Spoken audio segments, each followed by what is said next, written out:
The Blues Brothers was released in 1980 and became one of the most iconic musical comedies ever made. The story of two siblings who set out to save the orphanage where they grew up, the film is a fusion of music, laughs and car chases and a love letter to American rhythm and blues. My name's John, and the guys getting the band back together with me are Matt. We had a band powerful enough to turn goat piss into gasoline. And Westy. You got my cheese whiz, boy? All the right movies are crashing through downtown Chicago to talk Saturday Night Live and the 106 miles to making a classic. It's not dark, we're not wearing sunglasses, but the play button is ready, so hit it.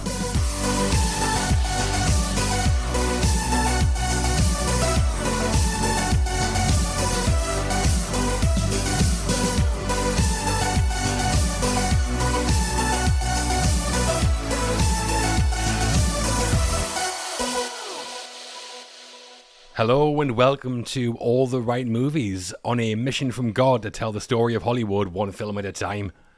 That's what I tell myself, anyway. Oh, absolutely. This episode is going to be a loud one, I think, isn't it? Loud and fast, yeah, I think so. Quite gritty.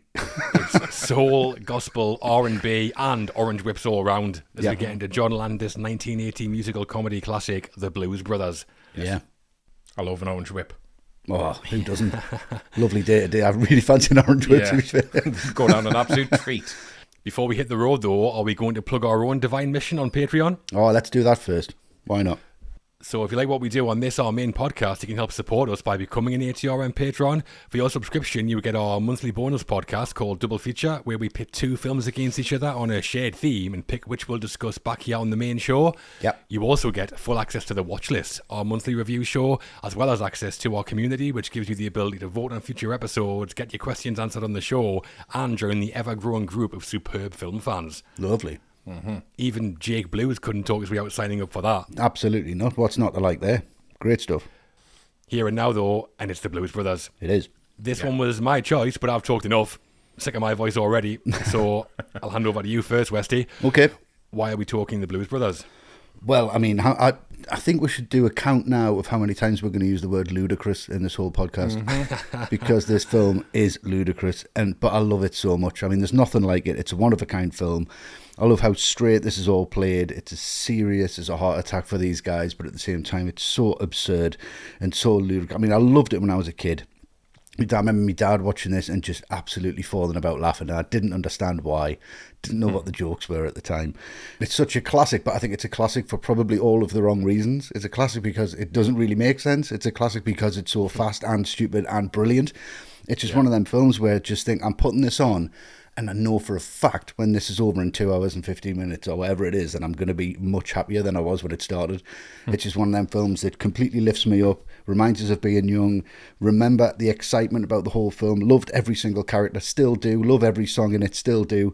It's just one of them films that's just an incredible amount of fun, even though it's incredibly insane. Yeah, well, I came to this one pretty late, actually. I didn't see it as a kid, so I don't have that nostalgic love for it the way a lot of people do. Okay. So going in that first time when I was 20-something, I think, I was probably more excited for the likes of Aretha Franklin and Ray Charles being in it than I was for the film itself. But I did know it had a big reputation. And the film's huge. Massive names attached all over the place. Dan Aykroyd in his breakout role, John Belushi's peak, really. Carrie Fisher in there, which is always a delight. A delight, yeah. Lots of interesting stuff for us to talk about because we've got John Landis directing, making his way up at this point. SNL was huge at the time, and it's pretty fascinating to see how that started to seep into Hollywood. And then on top of all that, we've not talked a huge amount about musicals, and this one's interesting in the way it focuses on one main genre or similar genres. We also get John Lee Hooker, Cab Calloway legends, and also there are some insane behind-the-scenes stories. Yeah, there are. And I mean, insane. This production was carnage, so loads to dig into, and a mission from God. What more could you want, Matt?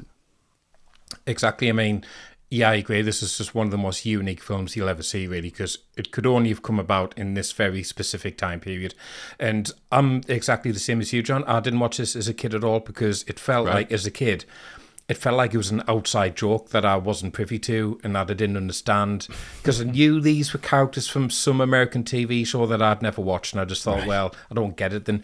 And I'm also not going to be pretentious enough to pretend I was listening to Aretha Franklin when I was little, because I definitely wasn't. I definitely was. I'm not pretentious. Well, I know you are, Westy. I know you are, yeah. I've been exploring my whole life. This is, for me, this film. So it just felt like, it's a bit weird for me to get into. So yeah, like you, I probably didn't watch it until I was in my early 20s. So I'm not bringing that nostalgic love forward, but it's beloved for a reason. There really is nothing else like it. And as we said, it's just up there with the most insane making-of stories we've ever covered. So I'm very excited to get into it. So The Blues Brothers was produced and distributed by Universal Pictures and released on June the 20th, 1980. Filmed at various locations in and around Chicago and wider Illinois. It was directed by John Landis, written by Landis and Dan Aykroyd, and stars John Belushi as Jake Blues, Dan Aykroyd as Elwood Blues, Carrie Fisher as the Mystery Woman, John Candy as Burton Mercer, and a host of musical icons and legends. We're going to have a right old sing-along, yeah, aren't we? Absolutely. Let's get it done. Imagine, whole episode. That was Just it. You wouldn't run that with me on there. Yeah. Well, let's get going, yeah? Let's do it. Chicago's looming. We've got a half pack of cigarettes and a tank full of gas. It's the beginning of The Blues Brothers. The beginning. The Blues Brothers opened as a means to go on with Chicago, religion, and guys in sunglasses and suits. We'll be talking the first, but not last, car chase in the film. But before that, we have some divine intervention to get into. We do. So, opening up, we're at the Joliet Correctional Centre as Jake Blues is paroled, picked up by his brother Elwood. They head to the St. Helen of the Blessed Shroud orphanage they grew up in to find 5,000 tax dollars are needed before going to the Triple Rock Baptist Church for some inspiration from the Godfather of Soul and the big man upstairs. A lot going on from the off-mat.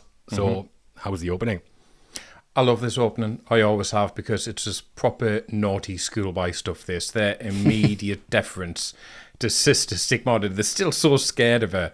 Like the cow at the back of the room by the fully grown men. And that's just a really great visual gag when she tells them to come close so she can see their faces. And you think, she's being really nice. But they don't get out of the chairs. They just shuffle forward in them instead. Again, just those naughty kids in school. And I think she's just such a great character. She still has principles. I will not take your filthy stolen money. And then Jake's reply, well, then I guess you're up shit creek. And then just starts laying into them because he swore. And it just escalates because obviously every hit they get, they go, Jesus Christ, which makes it just hit them more, even more. When she's going between them, just like, bam, bam, bam, bam, bam. Really amazing. And Elwood calls her a fat penguin. That's such a funny line. So I really love this character. I kind of wish we saw her more throughout the film. But yeah, it's a brilliant start of the characters.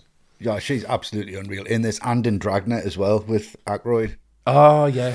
Even before the orphanage, Elwood's just driving about in an old police car. That's surely not legal. No. But what I really like is when Elwood picks up Jake at the facility, and as they go to hug, we cut the close-ups on each of them, and we get the credits, like Dan Aykroyd and John Belushi laid over the top. I think that's a really creative way of doing the credits, because it kind of stays in the narrative as it's doing it. It's pretty stylish. But then the orphanage, I think it's pretty scary as well. The lighting's great. It's like Catholic guilt on the screen, basically. Yeah. And Kathleen Freeman, that's who plays Sister Mary Stigmata, slapping their brothers around with that ruler. That is funny. Yeah, hilarious. And then when she glides backwards through the door, that's really freaky as well. Yeah, I love that though. Proper nod to The Exorcist, that whole sequence. Yeah. Imagine going up to get told off by her, like going to her office as a kid. Yeah. You're like, oh my God, I'm not going up there. But you can see why Jake's so scared of her. I'm not going in there because I'm not going to get any pleasure of this whatsoever. Well, she was in Singing in the Rain as well, Kathleen Freeman. That's right, yeah. A kind of Carrie Fisher link before we even see her. Yeah. And obviously this is like the inciting incident of the plot. The orphanage needs $5,000 or it'll be shut down. So it's there to set everything up, really, but does it in a funny and engaging way and pretty terrifying way, I think. No, it is terrifying. It certainly is that. Yeah. And the film opens with aerial shots of the US Steel Southworks mill on the Calumet River in Chicago. And the DP, Stephen Katz, said they had to get the shots quickly as they didn't have authorization to shoot them. He said the camera operator was hanging out of the door of the helicopter on a camera rig, so it was very dangerous. And John Landis said they shot the plant without permission as they knew they'd just say no. And the plant security opened fire on the helicopter. Just open fire on it. Yeah, sounds like Apocalypse Now. Right of the Valkyries in there. It's in there later, isn't it? Yeah. I like those industrial wide shots of Chicago to like ease us in. It's a really weird way to start a comedy. Feels more like a Ken Loach film or something. It does, big yeah. chimneys and steelworks. If Ken Loach directed Blade Runner. Exactly, yeah. What kind of sets the tone? This isn't going to be your standard musical, joyous comedy. There is some weight to it, and Chicago plays its part as well. Yeah. The scenes at Joliet Correction Centre were shot on location at the real place. The corrections officer who returns Jake's things is played by Frank Oz, the famous Muppets puppeteer. And Landis said they paid the centre to let them open the gate for a moment where Jake leaves when he's bathed in the light, which is a fantastic shot. It's 10,000 watts, absolutely unreal. Like, then they shot that with white sand on the ground and white curtains and 10,000 watt lights to bleach out the background. I absolutely love that shot when that door opens. It is great, yeah. It's got a religious kind of feel to it, doesn't it? Yeah, definitely. Yeah. But Stephen Katz said that Landis told him he wanted that shot to feel like the end of Close Encounters of the Third Kind, when the aliens come off the spaceship and they bathe in light. Reference. Yeah. One of them guys doesn't walk out, thankfully. Exactly, yeah. And that would be great. Yeah. And the St. Helen of the Blessed Shroud wasn't a real place. For the exterior shots, a fake facade was built on top of a warehouse at 18th Street and Normal Avenue in Chicago, and the interiors was a set built at Universal Studios in Los Angeles. It's a good set. That crucifix looming over the stairs is terrifying. Yeah. But also apparently the bit where Sister Mary chases Jake and he falls down the stairs, that was performed by Belushi and he strained his back doing it. Oh, really? Right. Yeah. I'm not surprised he's like stuck in the desk, isn't he, at the time? Yeah. Job for a stunt man, that surely. He squeezes into it as well. It's so funny. Hanging over it. Yeah, he is, yeah.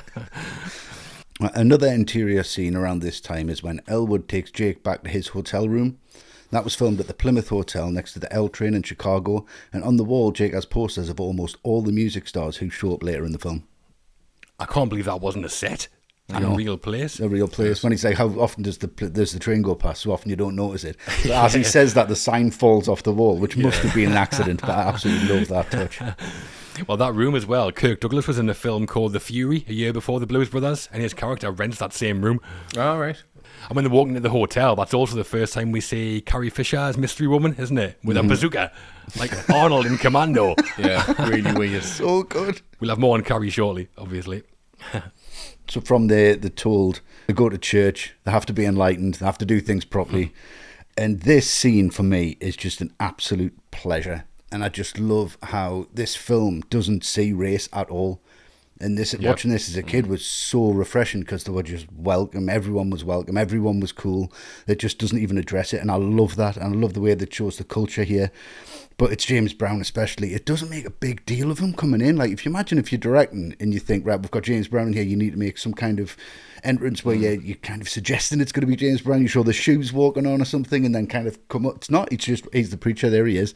And it's just fantastic how escalated this gets. But you don't care because you're never taken out of the scene. The scene builds, but you kind of rise with it. People jumping on trampolines, backflipping in front of crosses. Yeah. And you're thinking, this is totally cool. I really like this. I'm totally buying this. Look at what this is setting up. Every single scene we're going to talk about, the exposition of every single scene, setting up the next plot point. All this is for him to go, oh yeah, we need to get the band back together. That's it. But look at the size of it. It's absolutely massive. It's an ingraining of culture. It's an ingraining of the music, how important the music is.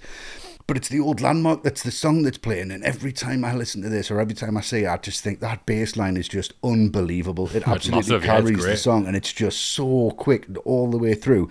But it's just this pulse that absolutely lights the place up. It's a fantastic scene. I love James Brown in it. I love Aykroyd in it. And I love Belushi in it. It's the first time you see them performing. You don't quite know what they're talking about. But when you see who the band is, you see the light, which I think is really incredible because the band is so important. This motion of it is quite funny, but at the same time, it's so important to them, so it really, really works as a scene for me. I love it. It's just joyous. It is. I mean, they said it before, this is all good, but this is where it kind of becomes the Blues Brothers, isn't it? Yeah. Big musical number, big musical legend at the centre of it, James Brown in this case, obviously. Yeah. And it's just great. This is the key incident where Jake gets the idea to get the band back together, and all the Mission from God stuff works so much better because they actually are on a mission from God. Like the beam of light hits Jake, the choir's singing, Jesus, age, goddamn bastard Christ, he sees the light. That just gives the whole film this like really earnest, sincere quality to it, which I think elevates everything. Yeah. But James Brown as Reverend Cleophas James, the performance is outrageous. He's just a force of nature, as always. Yeah. And I might be wrong, but I'm not convinced that's Belushi actually doing the backflips up and down the aisle. Definitely not. I do love Elwood going, the band? The band! The band! Yeah. And then it's running on the spot dancing. It's so great. So great. White socks, black suit. Nothing better. It's just the energy the whole thing has. It's like off the scale, and it carries on through the rest of the film. Proper musical stuff, and like I say, this is where the film becomes what it's going to be. Really, absolutely. It just removes all peril from the next 2 hours. Nobody's going to really die. It's not that kind of tone. Let's go. It's a party. Yeah. It's just one set piece after another, basically. James Brown was Aykroyd's first choice to play the singing preacher, but not Landis's. Landis travelled to Tennessee to meet Little Richard at his church, wanting to cast him as Cleophas James. Little Richard said no, because he said it would be disrespectful to his own position as a minister. Landis then offered Brown the part, and he accepted immediately. Little Richard. Would be good, though. It would be great. How can we make this even more crazy? Yeah. Nuts. Both of them. And Prince. Together. Oh. But apparently Brown had trouble lip-syncing to the music, so he didn't even bother trying, and he recorded it all at Universal Studios. Just does what he likes, as Absolutely. he should. Yeah, too right. And Brown's backing group were a real church choir. The production team hired a professional gospel choir, and for the extras, they hired dancers from local dance schools and put an advert out for adults under 30 who had gymnastic experience. Trampoline experience, ideally. Yeah, perfect. And there is a famous name in the choir as well, if you've noticed. Go on then.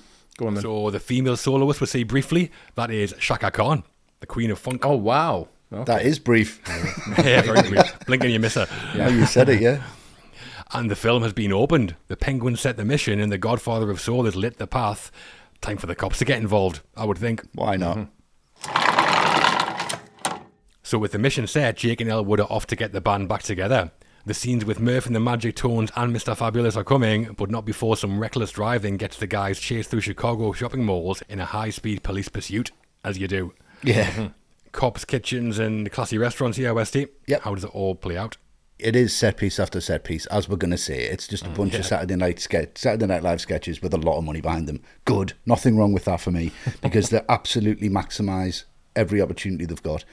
In this moment, they get pulled over by the cops, and there's just so many like little in-jokes here, so many little gags. The light was yellow, sir. It's just, just this kind of brush off of everything. I haven't been pulled over in 6 months. 56 movement violations, suspended license. I wonder how many people saw this in the 80s and thought, actually, if the cops come to the car, I can just speed off and I'll be all right and just take it seriously. Yeah. But like, they get away, and it's just the setup of a cop car chasing a cop car is immediately funny already. So that completely sets up the chase. And then what happens is, when they go into the parking lot, there's still that back and forth between them, that argument between them.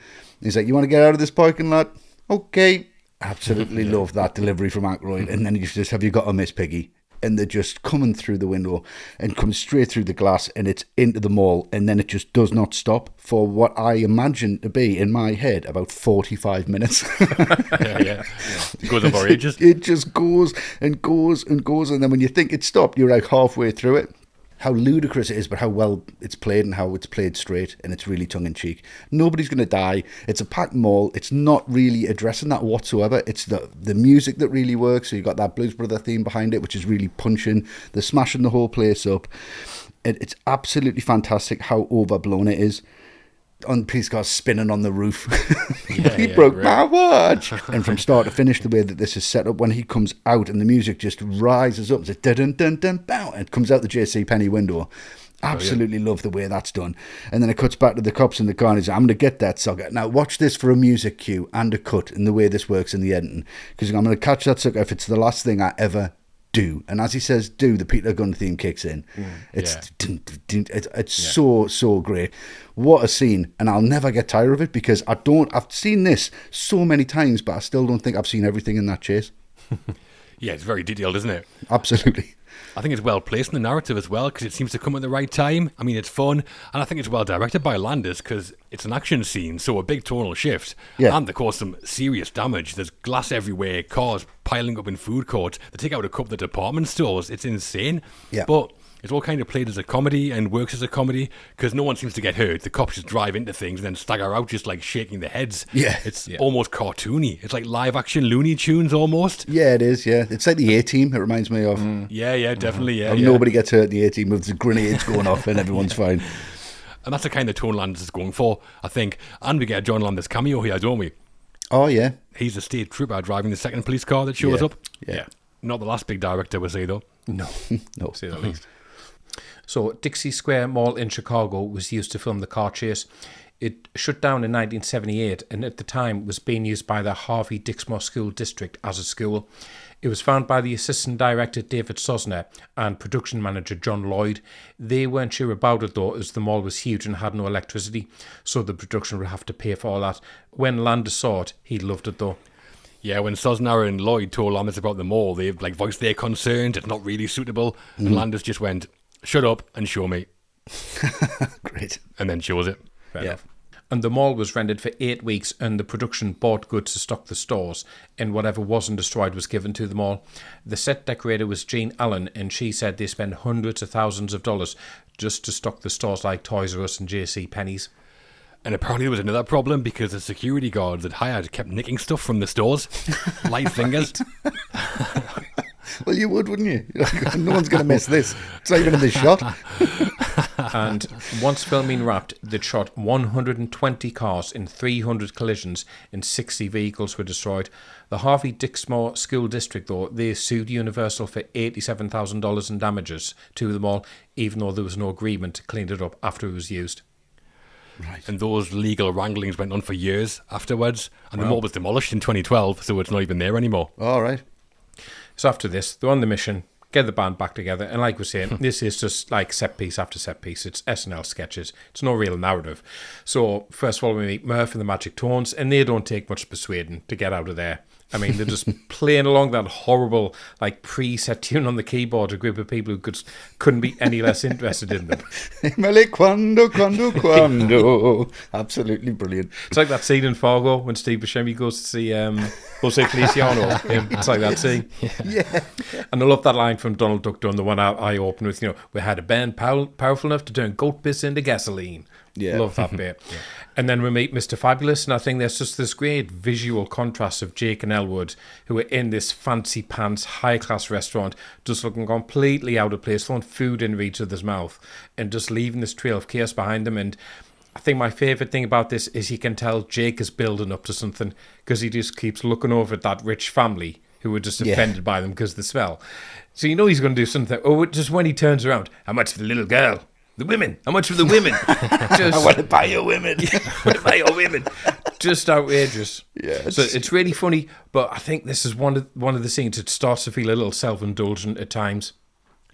Yeah, these scenes are the sort of a minor nitpick I have with the film, which is in the narrative and how easily everyone gives in to Jake and Elwood. Yeah. They're like, we're getting the band back together, and both Mirth and Mr. Fabulous are like, count me out. Oh, go on. Yeah, all right then. Yeah. It's not the greatest conflict resolution. It happens quite a lot. No. Mr. Fabulous doesn't even ask what's going on. He just gets in there. Yeah. But fine. I mean, we don't need lots of conflict over the band, probably. It's more about the music and the road film. So, yeah, I'm all right with it.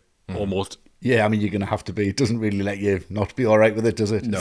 It doesn't care. No, Takes it no really prisoners, doesn't no. care. You're on the roller coaster. Don't moan about how fast it's going, basically. The Chez Paul restaurant where Mr. Fabulous is working was a real French restaurant in downtown Chicago. It also shows up in Ferris Bueller's Day Off, and the snooty waiter is played by Paul Rubens, one of his earliest film roles before he became Pee Wee Herman. Yeah. The restaurant's in the scene in Ferris Bueller where Bueller impersonates Abe Froman. Yeah, and his dad's in the same restaurant, isn't it? Yeah. Must have been the go-to Chicago restaurant in Hollywood for a time. Yeah, definitely, yeah. And with that, we're at the beginning of the Blues Brothers. Mission set, mystery woman in tow, two of the band back on board, and they've torn a shopping mall to shreds. Probably time to talk to the guy pulling all these strings, I think. Yep, let's do that. The director. The director of the Blues Brothers was John Landis. By 1979, Landis was a Hollywood name on the rise. After his breakthrough indie horror comedy Schlock in 1973, he followed it with cult sketch film The Kentucky Fried Movie in 1977, and then hit big in 78 with National Lampoon's Animal House, which had been one of the highest grossing comedies of all time. Yeah. Obviously, Landis has become highly controversial and divisive later on, Matt. Yeah. So at this time, he was a young filmmaker going places. He was. That's what we're focusing on. So how was John Landis as director on the Blues Brothers? I mean, it is like something I feel conflicted about because he had this great run of films, but they were always tied up with their SNL cast for the most part. And I think once they moved on or their star began to wane, Landis didn't really move on. Like, he never had a career like Zemeckis or Ron Howard. You know, I think he kind of had one lane apart from American Werewolf, and he stayed in it. So I'm kind of going to say what Westy said about Zemeckis when we talked on Back to the Future too. Like, if someone said, Landis was their favourite filmmaker, I'd go, oh, okay, like, what is it you love about it? What is a John Landis film? And that's the thing I can never quite get my head around, because if there is an answer, I think it is getting these guys from SNL, whether it's Aykroyd, Chase, Murphy, whoever, and putting their star power on screen. And that's no small thing. Neither is the spectacle he's putting together here, going from music sequences to action to comedy. Again, that deserves praise. But ultimately, it's the Blues Brothers, and the Blues Brothers are Aykroyd and Belushi, and it's their film. And Landis feels to me, he's like a babysitter. It feels like he's along for the ride, and they are this huge, like, boiling pan of water, and he's just about keeping the lid on top of it and keeping it from going out of control. And because of that, there's no real discipline to this film. Everything is so OTT, and it doesn't care. Let's be clear about it. It doesn't care how OTT it is, but it does end up feeling very bloated at times. I mean, this concept, these characters, this should be like a zippy 90 minutes, 100 minutes tops. It's got no business being 2 hours 13.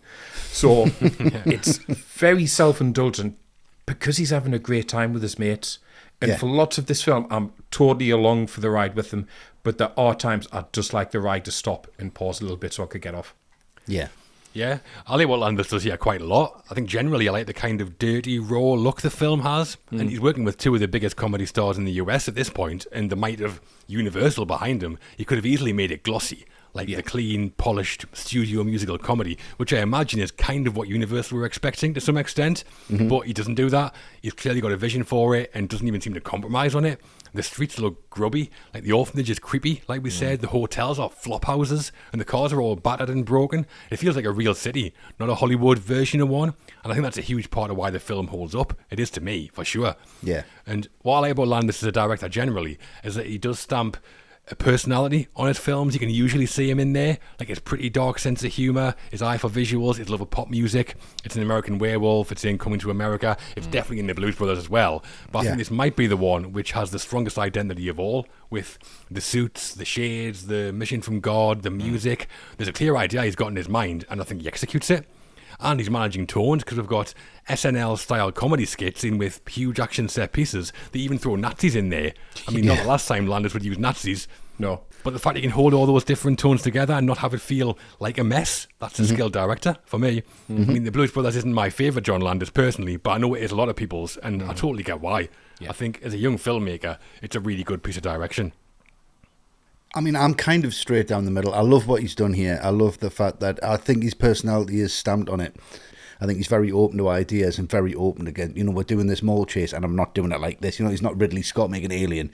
Nobody's coming to him telling him we're going to do something different. It is. Well, exactly. It's the complete opposite of that, if anything. I would put him in a very similar vein in my mind to Ivan Reitman when he made Ghostbusters. Yeah. You could just swap their films around, couldn't you? You really could. So Reitman and Landis, for me, are just the guys that worked in that moment. But I think the film looks like it sounds. I think it looks like an old Stax record. Yeah. I think it looks like rhythm and blues. It's got that soul food feel to it. It's got that grit and that real viscosity to it, which I think really works.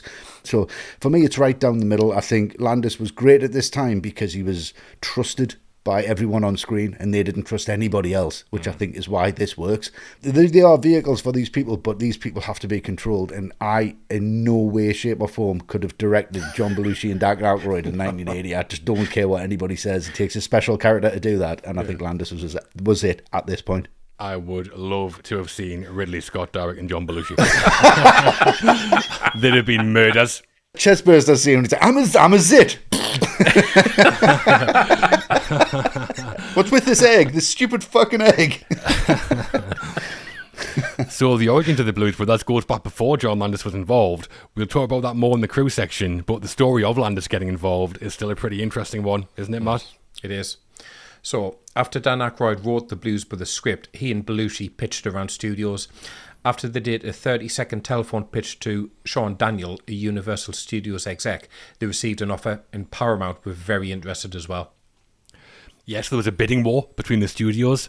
I imagine it wasn't just on the strength of the script, because Aykroyd and Belushi were already very well known from SNL, so that must have appealed a lot, I'd think. Yeah, definitely. So a deal was struck with Universal, and part of it involved John Belushi signing up to star in Universal's Animal House. And when that was a hit, Aykroyd, Belushi and Universal agreed that the Animal House director was a good fit for the Blues Brothers. That, of course, was John Landis. So apparently Universal wanted Aykroyd in Animal House as well, but they couldn't make it work. Scheduling conflict, presumably. Right. But Landis had actually started shooting another film, The Incredible Shrinking Woman, with Lily Tomlin. Okay. And he left that to make The Blues Brothers. Right. So Landis worked out that he needed a budget of $20 million to make the film, but Lou Wasserman, the head of Universal, he didn't want to pay more than $12 million, but they eventually agreed on a budget of $17.5 million. Yeah, the producer was Robert Weiss, and apparently when he was told the final budget by Lou Wasserman, he said, I think we've spent that much already. Like 5 minutes in. Yeah. Aykroyd later said the production budget included an amount set aside for cocaine to help the cast and crew stay awake during night shoots necessary. He said he never took it to excess, but some of the crew members took it like coffee. Landis said it drove him crazy because every day he didn't know if anyone was going to turn up to the set after all-night parties at half. I mean, come on, guys. What's this going through the books? Just send it to the accountant. Cocaine. Yeah, exactly. Crazy. So Aykroyd and Belushi had a makeshift bar set up on the set called the Blues Bar, and that's where the cast and crew would go like every night. Right. And Carrie Fisher said the bartenders doubled as drug dealers. Wow. It sounds completely insane, and it is funny, but it took a real toll on John Belushi in particular. Yeah. We'll talk about some of his behaviour when we get to the cast. Yeah.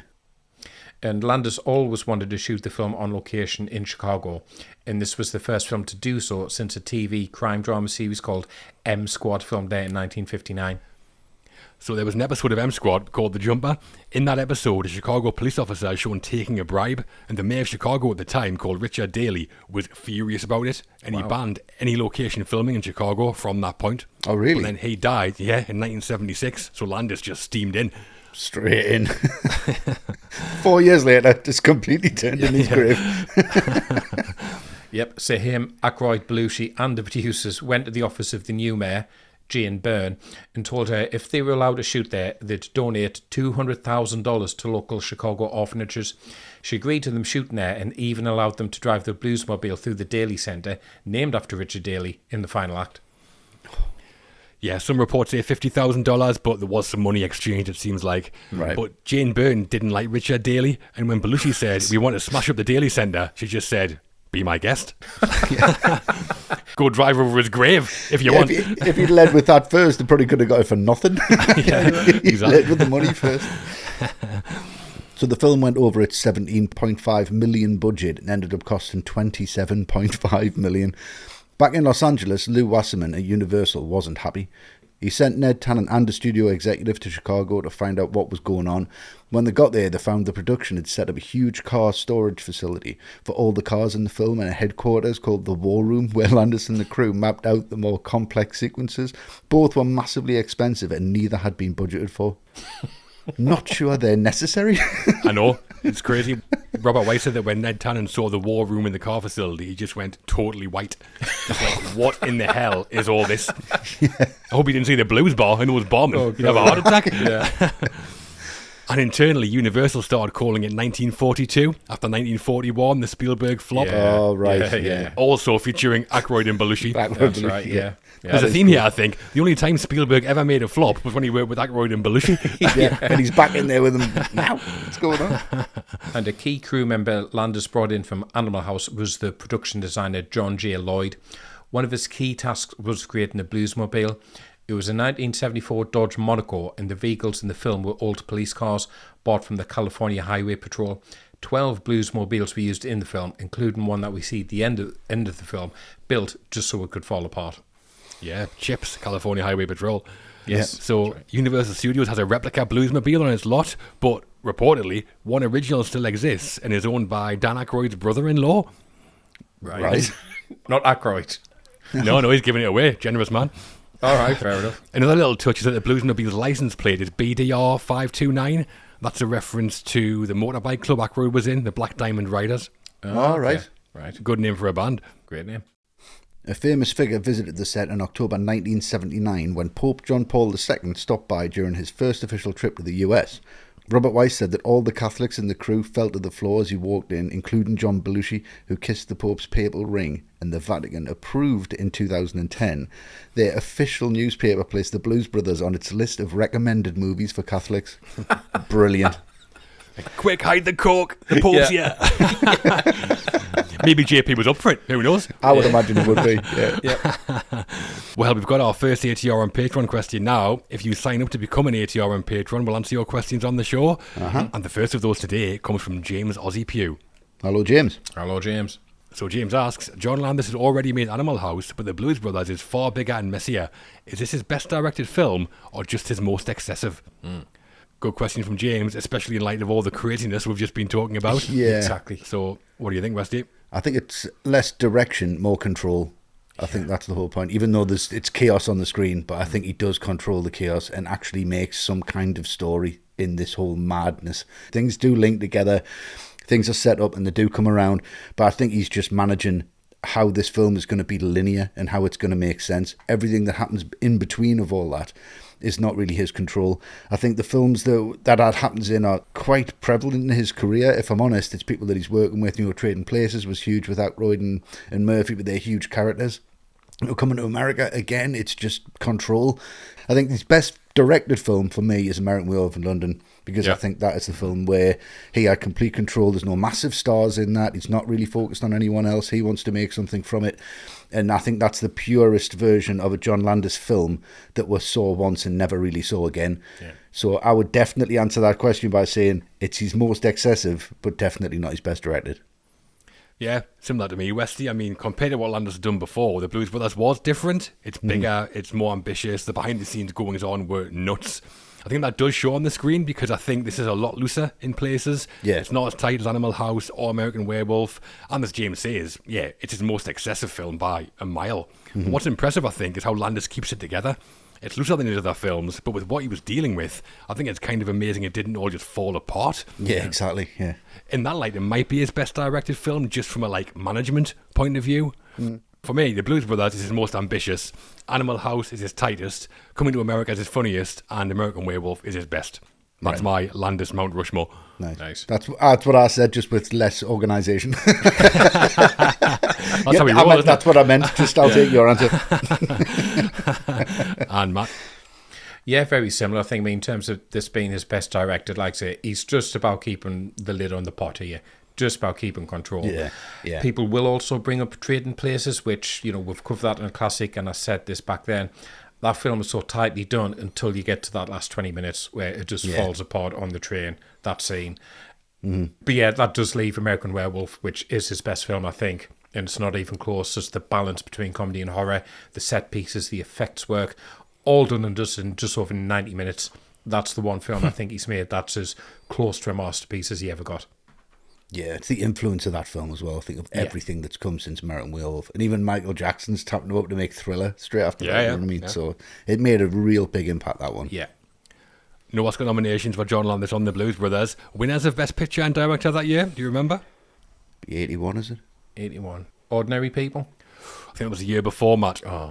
Best Picture, Chariots of Fire. Best Director was Warren Beatty for Reds. Right. Oh, yeah, Reds, right. Yeah. But for us, in controlling a film that could have been a disaster and producing what's gone down as a classic, The Blues Brothers is impressive stuff from John Landis. It is. Yeah. Somehow he got it on screen. I don't know Herding how. cats. Yeah. Yeah. On cork. Yeah. Cats on cork.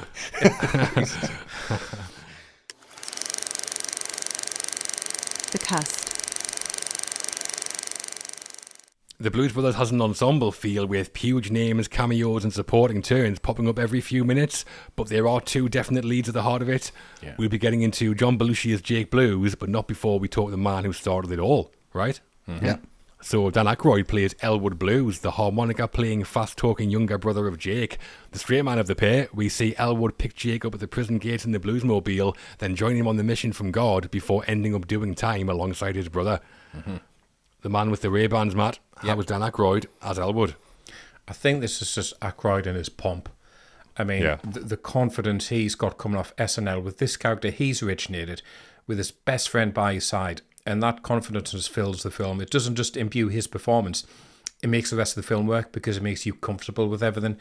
he makes you feel comfortable with this extremely droll performance and line delivery where pretty much everything is delivered monotone and quite deliberately flat. But Aykroyd knows the character so well. He knows that will work on screen. He knows that will be funny because he knows it will balance against what Belushi's going to do.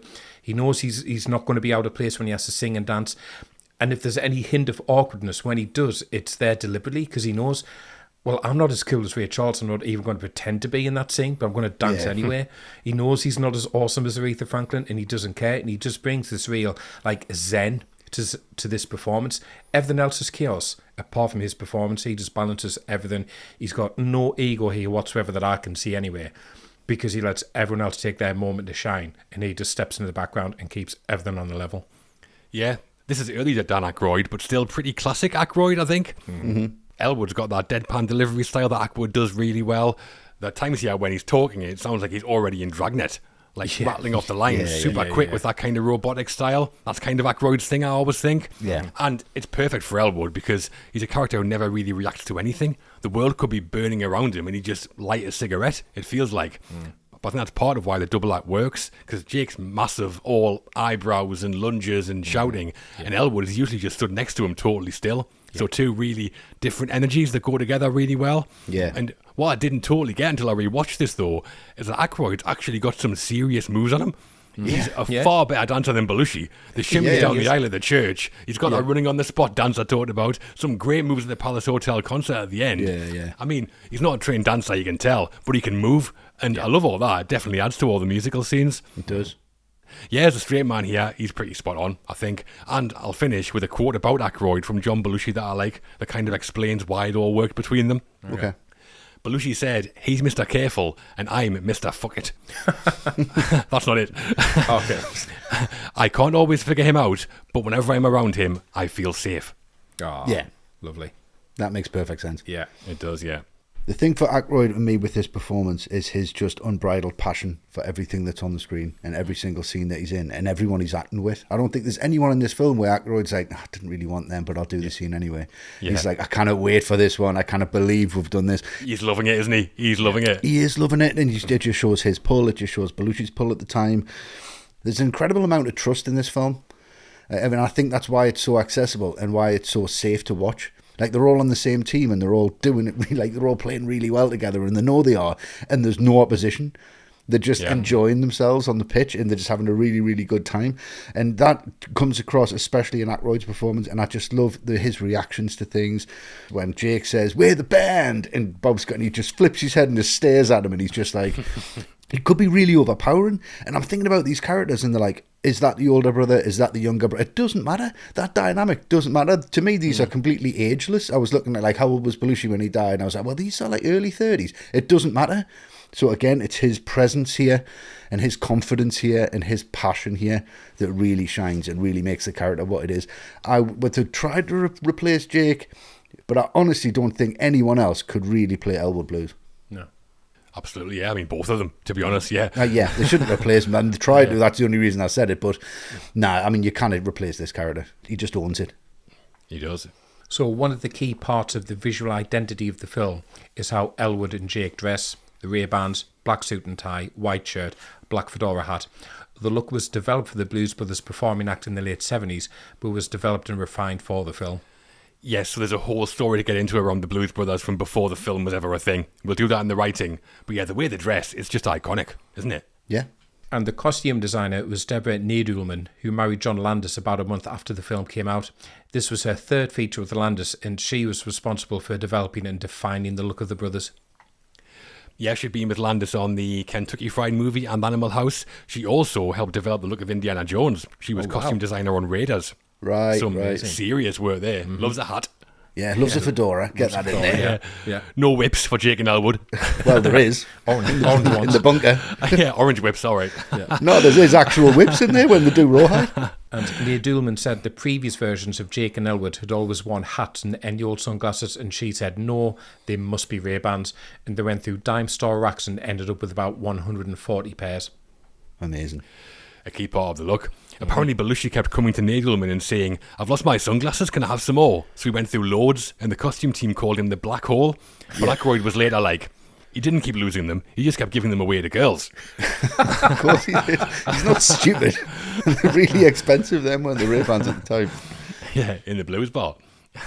Neiduman also defined the suits and the fedora. Previously, Belushi and Aykroyd had found their costumes in thrift stores, but Neiduman designed custom-tailored suits to wear. According to Aykroyd, the inspiration for the whole look came from two places. One was Lenny Bruce, the stand-up, who would wear straight clothes, as Aykroyd called it, while performing at clubs in the 60s, and the other was John Lee Hooker. He had an album called House of the Blues, and on the cover he's wearing a Trilby-style hat and sunglasses. Yeah. Also, I do wonder how much the sunglasses helped to hide Belushi's eyes during filming. That must have came in handy. That probably It's like you've got one scene made with the glasses off. Let's do that at the end, then that's fine. But just think what this is influenced, man. It's just that, City on Fire was after this, I think. Then Reservoir Dogs has got that look. Men in Black's got that look. It's just like, a black suit, sunglasses is cool. Yeah. Definitely. So someone I've only mentioned briefly so far is Carrie Fisher, credited as the mystery woman, the spurned lover who's trying to kill Jake. Yeah. Makes sense to mention her around Dan Aykroyd, as Fisher being involved in the film kind of revolved around him. Yeah. It's not that much more than the cameo, really, but how is Carrie Fisher, do we think, Westy? I think she's wonderful in this, but I love Carrie Fisher anyway, especially in 1980. I mean, this is the same time Empire Strikes Back came out around about this, exactly the same, a couple of days or something? To play this role and to be so furious and funny, I just love how upright she is. I love how completely pointless this character would have been if it wasn't played by Carrie Fisher, because the character is utterly pointless. Yeah. There's no real reason. There's no twist to anything else. She doesn't change anything that happens. There's a lovely speech that happens between them. But if it wasn't her just, looking at instruction booklets on flamethrowers or picking up bazookas or firing machine guns or blowing them up, to me, I find it just incredibly funny. And it's just so right to have someone who's essentially Princess Leia trying to kill these two main characters with whatever means necessary, and it just gets more and more increasingly ludicrous. I think it's just fantastic in this film. Love her for doing it. She's always a treat, isn't she? Carrie Yeah. Fisher. Love to see her. And the arsenal she has at her disposal is nuts. I like it when she blows up the phone booth with Jake and Elwood inside, and it just shoots up in the air for no reason. And the only thing they notice, there must be about $700 worth of change here, man. Yeah. And they're just scrambling for it. Amazing. But one of the first people considered to play the mystery woman was Olivia Newton-John. Right. It fell through, though, as she was already booked to appear in Xanadu, the musical fantasy film. And a massive track, obviously, Xanadu. Oh, huge, yeah. That seems a strange one, though. Olivia Newton-John as an unhinged killer on roller skates. That wouldn't make any sense. They should really, in hindsight, that'd be great if I'd made a film, 40 years after it came out, whatever. But take Carrie Fisher's character out of there completely. Take Twiggy out of there completely. Put Carrie Fisher in that cameo that Twiggy has. Yeah. And that would make perfect sense. Yeah. Less Carrie Fisher then, though. She does help them get away from nearly every pickle that they're in, to be honest. So I think every time she blows them up, they get away from something. So it does work. And Carrie Fisher had been the guest host of SNL in November 1978, an episode where the Blues Brothers were the musical guest. That's where it seems like they met and led to her being asked to appear in the film. Yeah, she only hosted SNL the once, Carrie Fisher, which I was a bit surprised at, right up her street. Yeah. But she liked a party too, didn't she? So not a surprise she became friends with the SNL crew afterwards. Yeah, that makes sense, yeah. Yeah. Yeah. And during filming of the Blues Brothers, Belushi played matchmaker and started pushing Fisher and Aykroyd towards each other. Fisher said Belushi invited him and Aykroyd to his house and then passed out, and she later realised this was his idea of a blind date. When they filmed the scene at the end when Jake and the mystery woman kiss, Belushi was walking around the set singing My Best Friend's Girl by the Cars. Oh, nice. And the relationship developed fast, and after an incident on set where Fisher was actually choking on a Brussels sprout and Aykroyd performed the Heimlich manoeuvre to save her, they got engaged. So in classic Carrie Fisher style, she said that Aykroyd proposed to her about 10 minutes after the sprout incident, and she thought, wow, what if that happens again? I should probably marry him. Wow. Not a great grounds for marriage. No. If anyone's listening, don't just start force-feeding people Brussels sprouts and save their life. Yeah, well, sadly, it didn't last though. Aykroyd said the beginning of the end came when they moved into a house which had been bought by Judy Belushi, John's wife. Fisher hated it and said it looks like it's been abandoned by Fred and Wilma Flintstone. Amazing. And she went back to Paul Simon shortly after filming. Aykroyd was heartbroken, apparently. Yeah. But also, this is ridiculous. Apparently, Carrie Fisher pitched the idea of Belushi and Aykroyd having cameos in The Empire Strikes Back as aliens. George Lucas will have never have said no to anything so fast in his life. Those guys showing up. It would have been great if they went back to the cantina and they were just doing like Somebody to Love. Just on the stage. Yeah. Belushi with the fake snow on Hoth. The Hoth monster. God, yeah. No major awards recognition for Dan Aykroyd's performance on The Blues Brothers, but for us, a strong piece of double act work and a pretty perfect counterweight to John Belushi. Oh, definitely, yeah. Perfect. Speaking of which, John Belushi plays Joliet Jake Blues. The older, recently paroled brother, Jake is given the news the orphanage is in trouble, leads the mission to get the band back together, and ends up right back in Joliet by the end of it, all the while being pursued by the mystery woman. Bigger and louder than his brother, Westy. It's like you and Matt, in some ways. I was John Belushi as Jake. Very possibly, possibly. Yeah. Yeah. I think this is more of a physical performance than it is an acting performance. I think he just kind of he owns the space and he owns the screen. And I love the fact that they're just like children, these two. And Belushi is the one that has this childish innocence and this charm. He's been in prison. They know he's a thief, but he loves blues music. He loves the band. He believes that with divine intervention, he believes it all. He's 100%. He's let people down. He's hurt people. He's been in prison. But you adore the guy from the moment that he opens his mouth. And I think that's Belushi's charisma that absolutely comes through in this film. I don't think he could put a step wrong. Really, I mean, the pain that Carrie Fisher's character must be feeling, and he just kisses her and drops her in a sewer. Like, let's go. You're like, you get in the car with him. You can steal money to give to an orphanage. He doesn't know if he can do it a clean way. It's fine. People give him gigs. He gets them laid to owe him a favour. You know, this guy's despicable. Just drinks enough beer and then leaves with the band. Doesn't really care about anybody.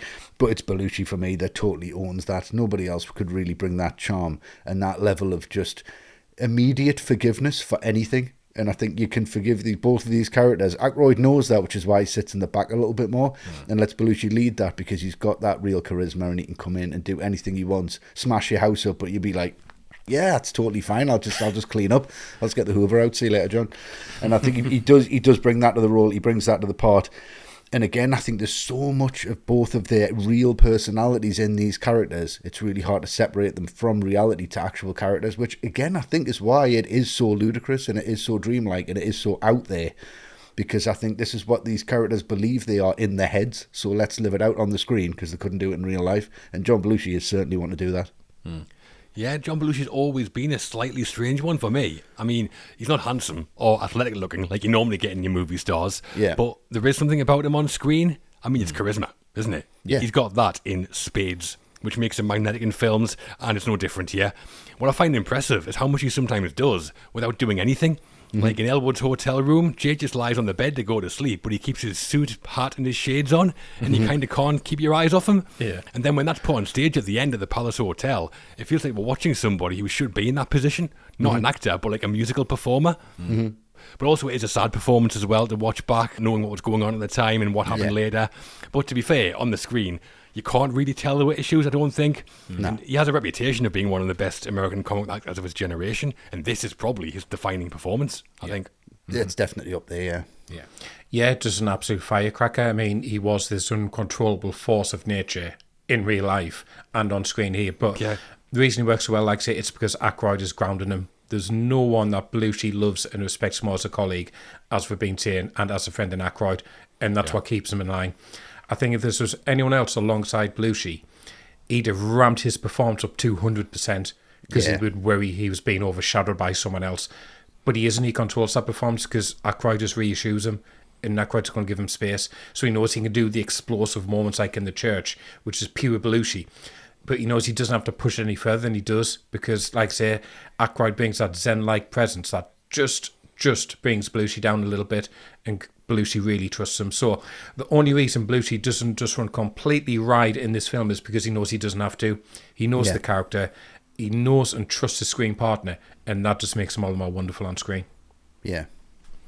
It is a great pairing. One of a few great pairings Aykroyd's in, to be fair to him. He's kind of good at that. He is good, yeah. After starring in Animal House in 1978, Belushi became a star in Hollywood. For Animal House, he was paid $35,000, and for the Blues Brothers, he got $500,000. And when Landis came in, Universal had told him that casting John Belushi was non-negotiable. which Landis was on board with anyway. Of course he was, yeah. Yeah, those are the reported figures, and Aykroyd apparently got $250,000, and that was for writing as well, so shows how much bigger a star Belushi was at that point. Yeah. And we've talked about the cocaine budget earlier, and nobody was more affected by that than John Belushi. Crew members have said that wherever he went, everybody was slipping him vials and packets of coke. And on top of the blues bar they built that was also selling drugs, Belushi was on it almost non-stop. Landis knew what was going on. Apparently, he asked Carrie Fisher to keep an eye on Belushi and keep him away from drugs, and she ended up with problems of her own, which she's talked about. Right. He was the black hole, taking everyone down with him. Yeah. And one time they were filming a night scene and Belushi just disappeared from the set. Aykroyd said he went looking for him and found a nearby house with its lights on. He went to the house to ask if they'd seen him, and when the homeowner answered the door, he said, "You're here for John Belushi, aren't you?" Belushi turned up at the house, asked if he could have a glass of milk and a sandwich, which was really sweet, and then crashed out on the couch, and that's where Aykroyd found him. Yeah. Imagine John Belushi just turning up at your house asking for a sandwich. Come in. Yeah. What do you want in it? Yeah, but Belushi's manager was Bernie Brillstein. I saw a story from him where he said they were in the blues bar one day and Belushi came up saying, "I'm a bit strapped, can I borrow $100? And Brillstein gave him the money, and then Belushi just turned straight to the whole bar and shouted, "Drinks for everybody!" Amazing. Generous man. Mitch Glazer was a journalist who visited the set to interview Belushi. He later said that during filming, Belushi would go around Chicago and hail down police cars like taxis just to get a lift. The cops would say, "Hey, Belushi," and then just drive him home. Amazing. Yeah, Aykroyd referred to Belushi as America's guest. Yeah. It's stuff like that. Everyone just loved him by the sounds of it. Yeah, Yeah. they did. But it gets worse, and the worst came in Belushi's trailer. One day, he locked himself inside and refused to come out. Landis needed him on set, so had to force his way in, and when he got in there, Belushi was crashed out on the couch. There was cognac on the floor and a mountain of cocaine piled on the table. Landis said he just flushed it all down the toilet. Wow. The reports of what Landis found are worse than that, but out of respect for John Belushi, we're not going to go into all of it. Okay. Fair enough. Yeah. There was a John Belushi biopic actually called Wired, came out in 1989, and in this scene in the film, Landis punches Belushi, but Landis and Aykroyd both deny that ever happened. Right, fair enough. Yeah. And at this point, Belushi hired a former US Secret Service agent called Smokey Wendell to be his bodyguard. He was hired to follow Belushi everywhere and stop him doing drugs. Shows how bad it got, though. Belushi hired Smokey Wendell to protect him from himself. Yeah. I mean, that's pretty serious addiction at that Very point. serious, Oh, definitely, yeah. Really sad. And Wendell said that if anybody ever gave Belushi anything, it probably had drugs in it. If someone gave him a towel after like a strenuous scene or something, Wendell would take the towel first and find a bag of coke in it. God. And Judy Belushi, his wife, said she screamed at Robert Weiss one day for giving him too much coke, and he was the producer on the film. Madness. Yeah. Wow, yeah. There was no Oscars recognition for John Belushi and the Blues Brothers, and 2 years after the film came out, on March the 5th, 1982, 33-year-old John Belushi was tragically found dead in his home from an overdose of cocaine and heroin, a speedball. Yeah. And it was chaotic to say the least on the Blues Brothers set. But as a performance, John Belushi is magnetic, charismatic, and shows what he was capable of when he was at his best. Yeah. Exactly. This could have been a very sad performance given what was going on, but instead it's an absolute celebration of the man, which is great. Never been anyone else like him. It's a timeless, joyous thing, I think, yeah. It is. Yeah, totally. The middle. It's the Blues Brothers Act 2 when the boys are well on their mission now. We're going to be talking about the trip to Bob's Country Bunker where the fellas discover they're going to have to play both kinds of music.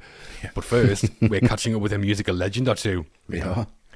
So Jake and Elwood are still recruiting all band members, and what follows is a who's who of American roots music. A trip to the Soul Food Cafe to find its owner, Matt Guitar Murphy, leads to a run-in with his wife, played by Aretha Franklin, before a visit to Ray's Music Exchange to buy instruments brings us soul legend Ray Charles shaking a tail feather. Westy, take your pick on the musical icons. I mean, yeah, we're going to have to fight this one out because I think they're both incredible. I'm going to go for Aretha and Think because it's just, to me, absolutely beautiful as a setup. It's just huge, and her performance is amazing. Like, she's such a good actress. Best damn chicken in the state. I mean, just tapping that pen, and she's like, "Do you want butter or jam on that toast, honey?" And she's like, "No, ma'am, dry." The dialogue is absolutely fantastic, but the introduction to this scene again is just the license plate and boom, boom, boom, boom playing. Johnny playing in the street. And so, what an intro that is to just the car driver. How cool does he look? It's so cool. Like, that outfit's incredible. Just in the middle of the market street. Again, just somewhere you want to be. somewhere you want to be involved with. I want to go to the Soul Food Cafe. It looks great. It does. It's like a greasy spoon, but you know for a fact that food's going to have so much love in it. Yeah. It'll just taste amazingly genuine. Matt Guitar Murphy does very well here. Let's face it, for about 2 minutes, he just gets a bollocking, let's be honest, and does a really good job of just being like, yep, okay, whatever, that's fine. Super cool setup. 4 fried chickens and a Coke is always incredible, and some dry white toast is always incredible, and you think, and that's funny enough, but then the way that is set up, that Matt and Blue Lou recognise them from that order, it's like that. I've had, how many times have they done this? Where have they been? What's gone on? What is the back? What is the history with these guys? Like, shit, that's the Blues Brothers. All the money, still loves them. They've done them wrong, still loves them. And then the song kicks off, you better think, and it just launches into it, and it just feels like, I mean, there's this moment with Aretha, and there's the end when she's singing Jailhouse Rock. I don't think the mics are powerful enough in 1980 to deal with her No vocal. mic is powerful enough. Exactly. And like the mics they must have had on set, she's just blown everything back to like, they're going to have to turn the backing track up here because it's Aretha Franklin and she's coming through the screen. And there's just that track and shot where everyone starts joining in. And it comes back and it reveals the 3 dancers, it reveals Aretha Franklin, there's McIntyre Murphy, and then there's Jake and Elwood off the stools, joining in. They're all part of the routine, going for it. And I just think it's just an absolute celebration where you think this song can't get any better. Fantastic song, fantastic performance. And every time that license plate appears, I know what's going to happen next, and I just got a huge smile on my face for the next 5-10 minutes easy. I mean, we all love Aretha, right? Yeah. Oh, yeah. Yeah, easily my favourite scene in the film. My favourite song in the film, Think, which is one of her own songs. Yeah. Apparently she wanted to sing Respect at first, Right. but Aykroyd convinced her to do Think because the lyrics suited the narrative more. Yeah. And obviously when she lets loose on the vocals, she nearly takes the roof off the cafe. Yeah. Absolutely massive. Yeah. But also I agree, Westy, she's an alright actor. Aretha, It's great. just pissed off at Matt Guitar Murphy all the time, but her delivery's good. Her delivery's great. She's pissed off with everyone. Don't you blaspheme in here. Don't you blaspheme in here. That's absolutely amazing. Love it when she's lambasting Jake and Elwood for trying to take Matt away, and she's like, without your dry white toast, without your 4 fried chickens. That's really funny. And without Matt Guitar Murphy. Yes. But I read that line about 4 fried chickens and a Coke came from Landis after he saw Belushi actually eat 4 fried chickens. What Coke he was talking about, I'm not totally sure. Oh, that's fair enough. Yeah. But obviously love the kind of segue scene that takes us to the Soul Food Cafe as well. John Lee Hooker with the street band, boom, boom, greatest thing ever. No wonder they took his look for Jake and Elwood. But that, then Aretha firing on all cylinders. You can't ask for much more from a black music-based musical, can you? No, but then you get more. It's amazing. Yeah, exactly, yeah. The scene where we see John Lee Hooker playing Boom Boom was filmed on Maxwell Street, a place synonymous with Chicago blues, and apparently Land's first idea was that we would see an all-star blues band playing. Alongside John Lee Hooker, he wanted Muddy Waters and B.B. King. Muddy Waters couldn't make it as he was ill the day they recorded, and B.B. King had scheduling conflicts. But that would have been unbelievable. Yeah. Blues supergroup, best scene ever. Yeah. Yeah, Maxwell Street gets called the birthplace of Chicago blues, and B.B. King did get his moment. He's in Blues Brothers 2000 later on. Right. Yeah. It's not the same. Definitely not. It's barely a moment. And Landis said people often ask him how they managed to cast all these huge names and cameo roles, but at the same time their careers were on the decline compared to what they were like in the 50s and 60s. Yeah, exactly. Yeah. So when he called Aretha Franklin and Ray Charles asking them to be in the film, they both said yes immediately. It was Franklin's first acting role in the film, and she said to Landis, "You know I'm not an actress." And he said, "Yes, you are. You give a performance every time you sing." Yeah, well, he said that's why her lip syncing isn't great, because there are times when what we hear doesn't match Aretha's mouth moving at all. Yeah. But Landis said that's because she never sings a song the same way twice. Yeah. So Wow. it's not that she's not good, it's that she's too good. Too good. Yeah. Technology can't even keep up with her. That's how good she is. I think it was originally released in 1968, but they re-recorded it for the film at Chess Records Studios in Chicago. Landis said that Franklin came in and listened to the arrangement they had for her and just said, "I want to replace that piano, I'll do it instead." So she sat at the piano and sang the song. They did 2 takes, and the second one is what's in the movie. What a gift, seeing that.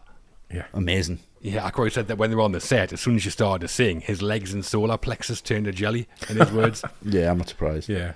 Maybe that's where all those great crazy legs moves come from. Very possibly, yeah. Too much Aretha. Collapsing, yeah, at the sound of Aretha. I mean, just 2 takes, you would sit there and go, "Can you just do one more?" Yeah. Please. 20 takes later, just one more. Just one more, yeah. Actually, take 2 was great, but do one more. There's another scene of note just before this as well, when Jake and Elwood run into the Illinois Nazis during one of their rallies. Oh, yeah. Interesting choice of scene, isn't it, Matt?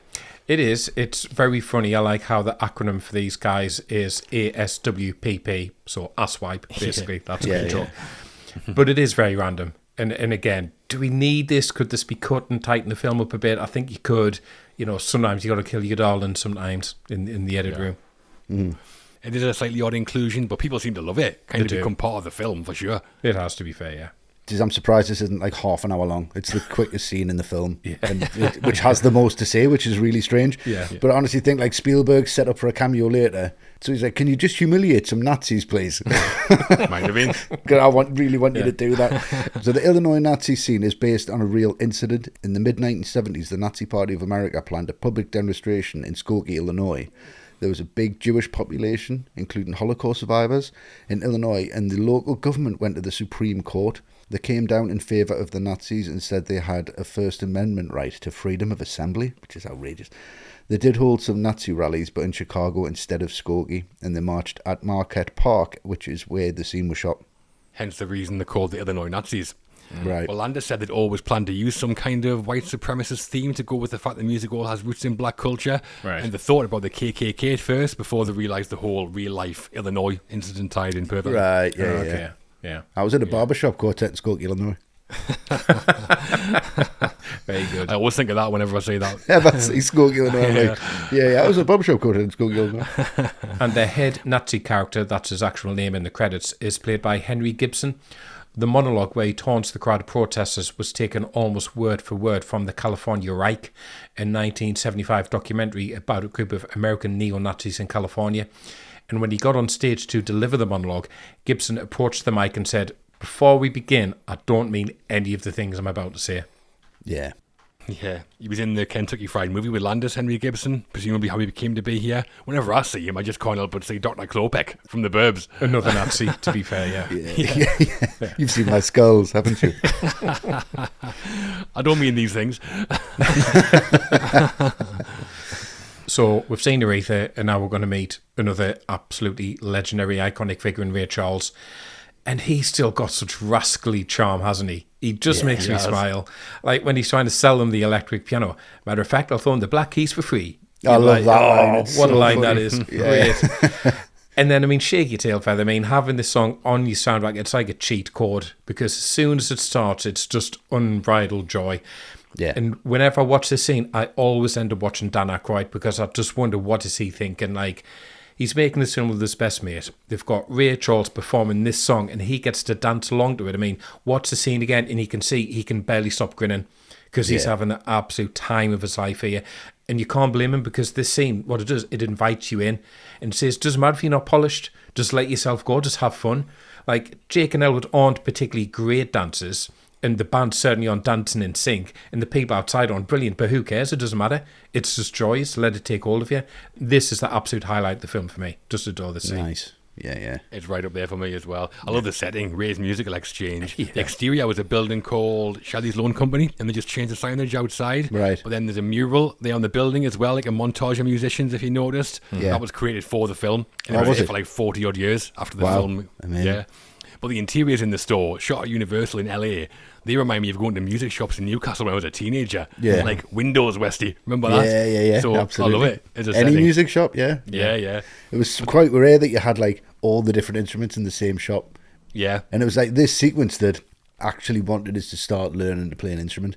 Really. Wow. And that's why I learned bass, drums, guitar, keyboard. I learned everything apart from brass instruments because I thought I can't pull that off. It's this moment in that music experience. Seeing that amazing. Fender Stratocaster on the wall, that Oh, black it's always Strat. cool. Yeah. Then I'm like, oh, that's amazing. I need one of those. Even if I can't play it. Luckily, I learned to play it.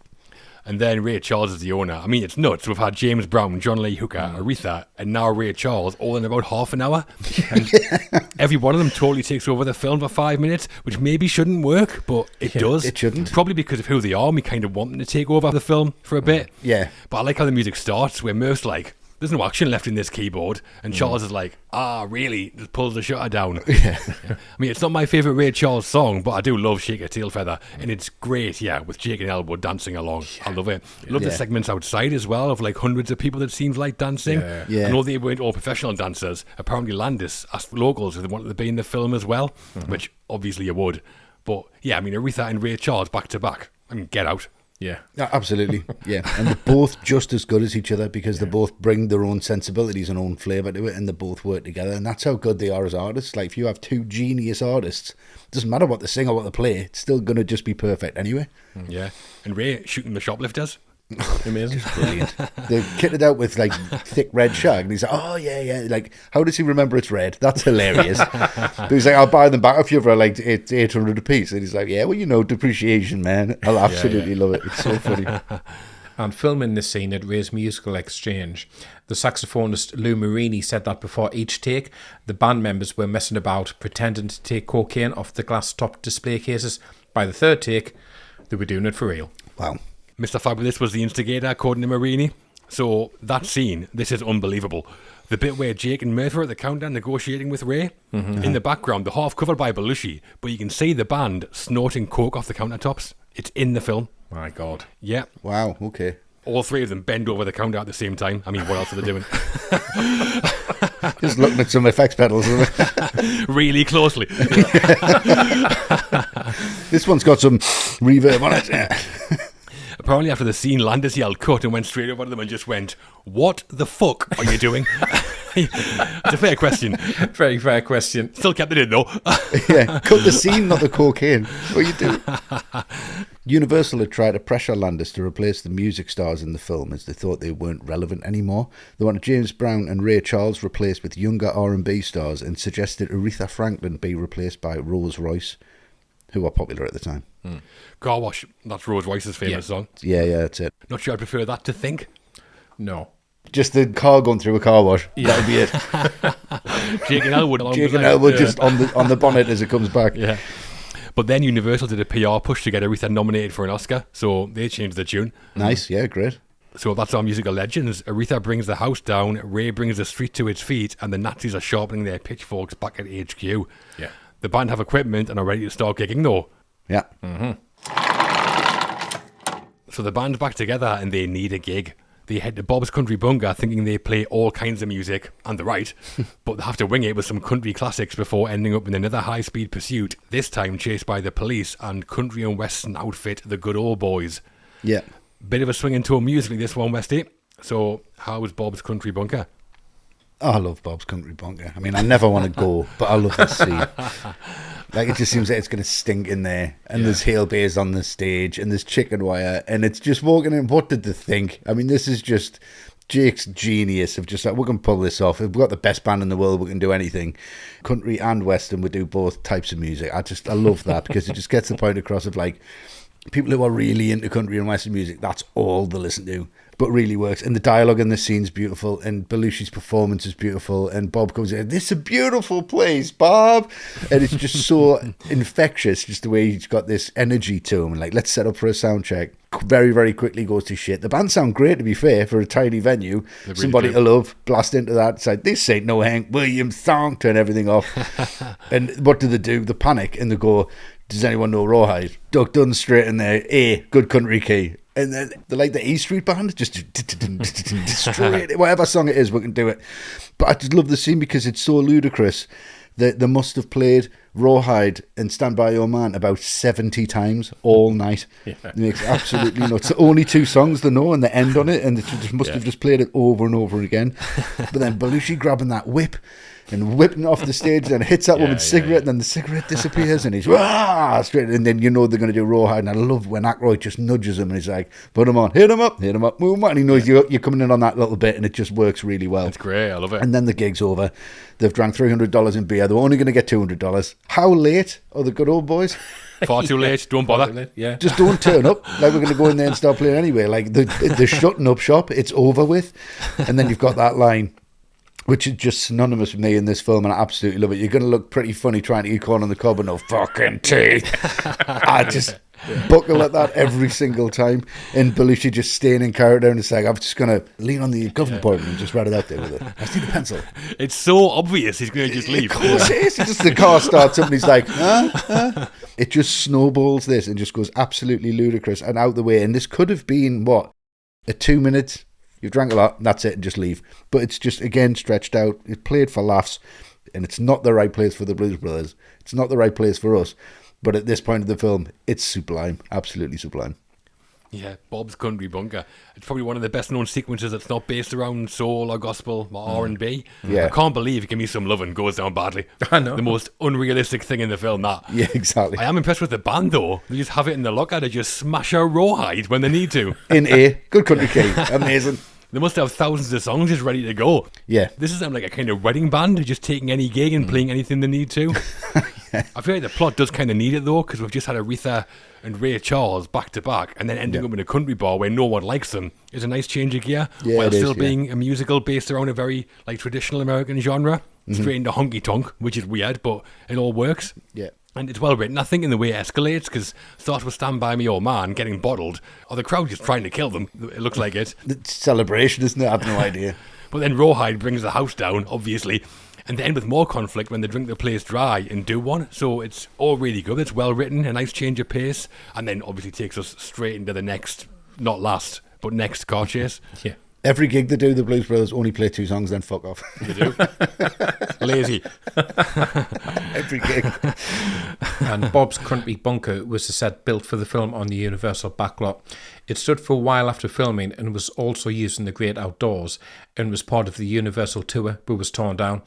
Also, it's reported in various places that 2 of the extras throwing bottles at the end were Willie Nelson and Sissy Spacek, although nobody official has confirmed it. So Sissy Spacek was on location filming The Coal Miner's Daughter, a musical biopic of Loretta Lynn, a big country star. So it works, but there's nothing official about that. No. It would be cool to see her in there as Loretta Lynn, though, just glassing people. Great. Yeah, that would be amazing. I would love to if it was like her with the cigarette that comes out of her mouth. It's like Sissy Spacek.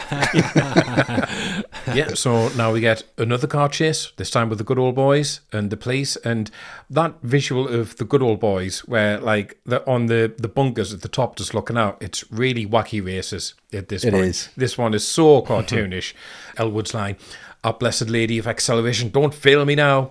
Again, it's just so cartoonish. I mean, it's excessive, it's unnecessary to the plot, it is indulgent, but it is a load of fun and it's well staged. But yeah, very, very cartoonish. We're the good old boys.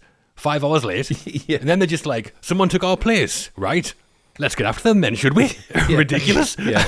Massive overreaction. Yeah, I always think Luke's in the band. They're that late. Well, by this point, we've got the good old boys, the cops, the mystery woman, the Illinois Nazis. The lads are racking up enemies like no one's business. I know, it's brilliant. And it's not the best car chase, or probably even the 3rd best car chase, but fine, it's what they do, isn't it? And it is fun. And during the car chase, we get a classic John Landis Easter egg. They drive past a billboard poster for a film called See You Next Wednesday. That's a Landis thing where that phrase appears usually as a fictional film in most of his films elsewhere. And on the poster, we can see it's starring Donald Sutherland. And that's not at Animal House, where Donald Sutherland took less than his usual salary to appear in the film. Nice. You know where Landis got that phrase from? It's the Twilight Zone episode or something. It's a line in 2001: A Space Odyssey. That's it. Knew it was a line from something. Pools on a video call to his parents. He says it. Yeah. Odd one to take. Yeah. It's even in the Thriller video as well. It is, It's really random. There's another Landis visual nod here as well. At the end, when they hide the Bluesmobile under a bridge, there's graffiti saying John Hart Deborah. That's John Landis and his wife, Deborah Nadelman, who we mentioned. Yeah. So that's our second act. We've had Aretha's scorching pipes, Ray Charles' scorching keys, and the Blues Brothers are being chased by everyone in Illinois, it seems like. Mm-hmm. Big finale on the way, isn't it? Huge. Big's a big word, but yeah it's big.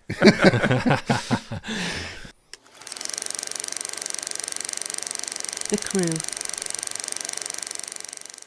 John Landis had a big crew working alongside him on the Blues Brothers, and it's time to talk about some of those people now. Mm-hmm. We'll be discussing Stephen Katz as the director of photography and Elmer Bernstein and the various blues, gospel and soul artists on the soundtrack. We're going to start with where it all began in the writing, though. Mm-hmm. Yeah. So the credited screenwriters on the Blues Brothers are Dan Aykroyd and John Landis. Aykroyd's writing background to this point was largely from his SNL work and a TV movie called The Beach Boys, It's Okay. Landis had written one of his own earlier features, his debut Schlock. So not too much writing experience on this one, Matt. No. But how is the writing on the Blues Brothers? I mean, there's a lot gone into this. A lot of love for the music, a lot of love for the people behind it, and a lot of cocaine at the same time. Yeah.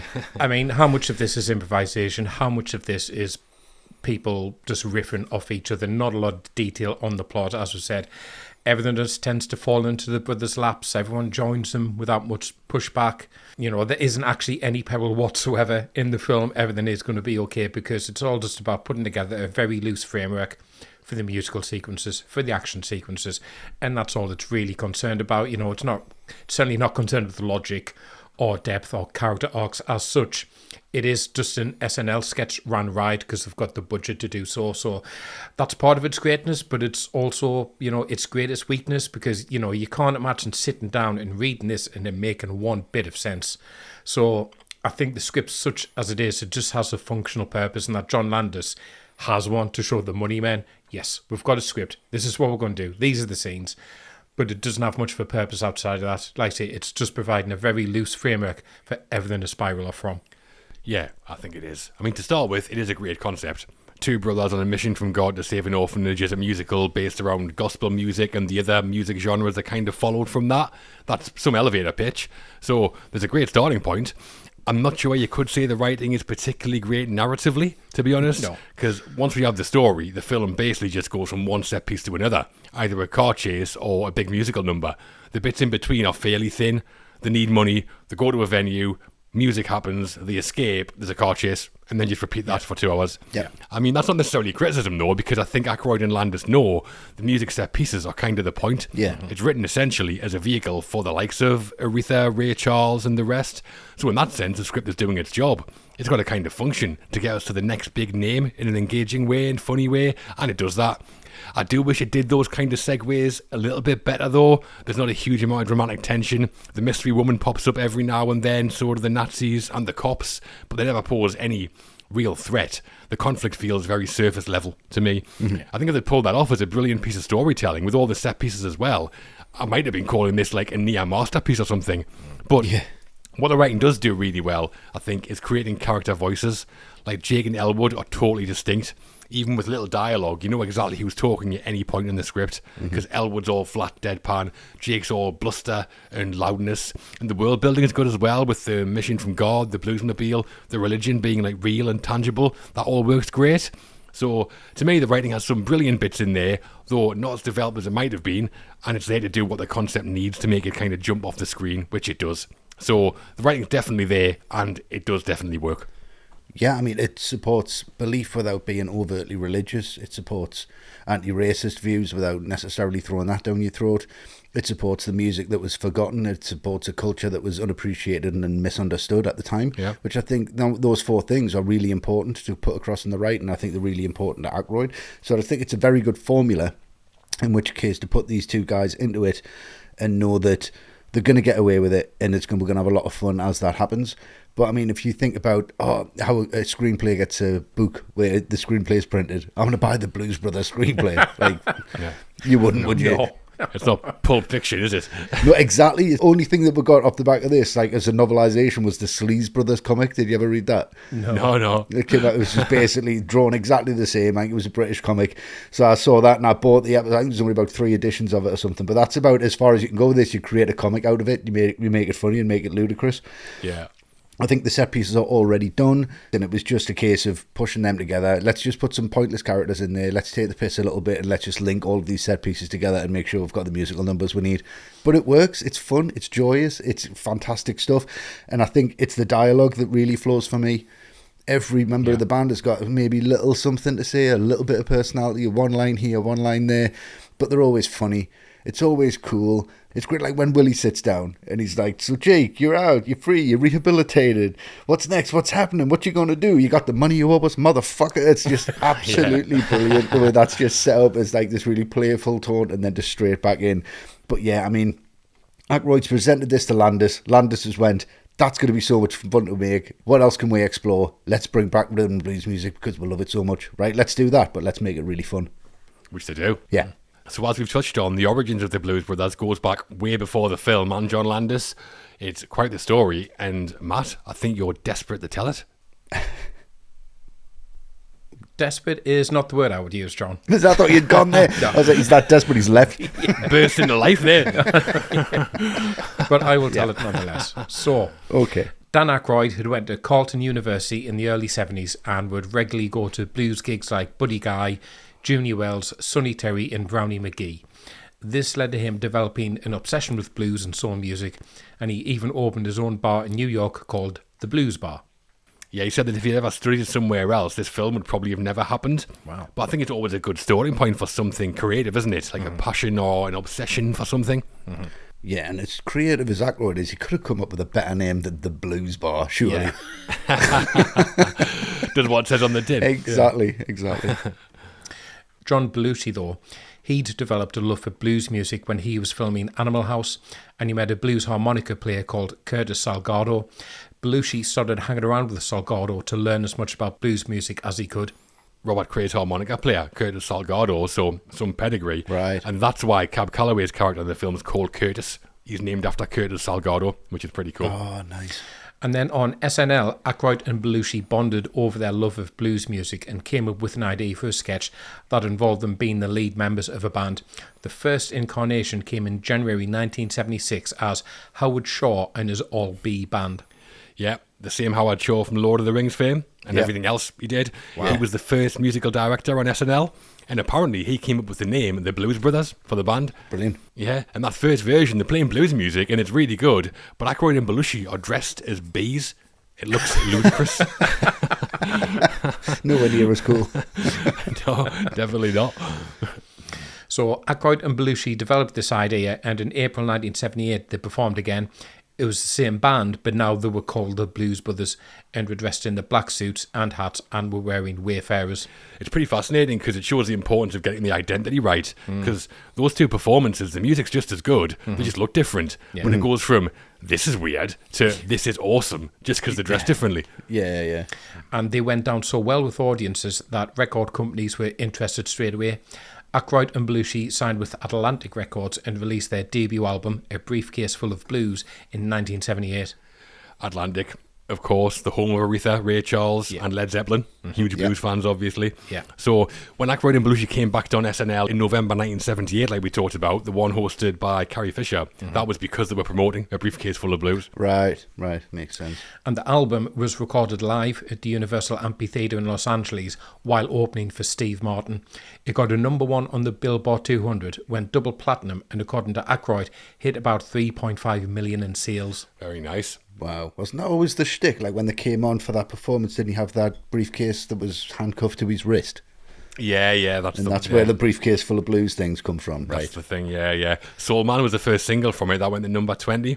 It is a really good album if you have any kind of affinity for blues music. Oh, yeah, it's great. Yeah. It is really good. It was this time that studios started making contact and the deal was struck with Universal. Aykroyd had never written a script before but offered to do it. It was originally called The Return of the Blues Brothers and had a starting point. The liner notes of Briefcase Full of Blues named the brothers as Jake and Elwood and gave their backstory of the orphanage and learning the blues from a janitor named Curtis. Aykroyd was helped with the story by Ron Gwynn, who has a story consultant credit. The first draft was 324 pages long. That's a 5-hour film, isn't it? 5.5 hours about, yeah. Brilliant.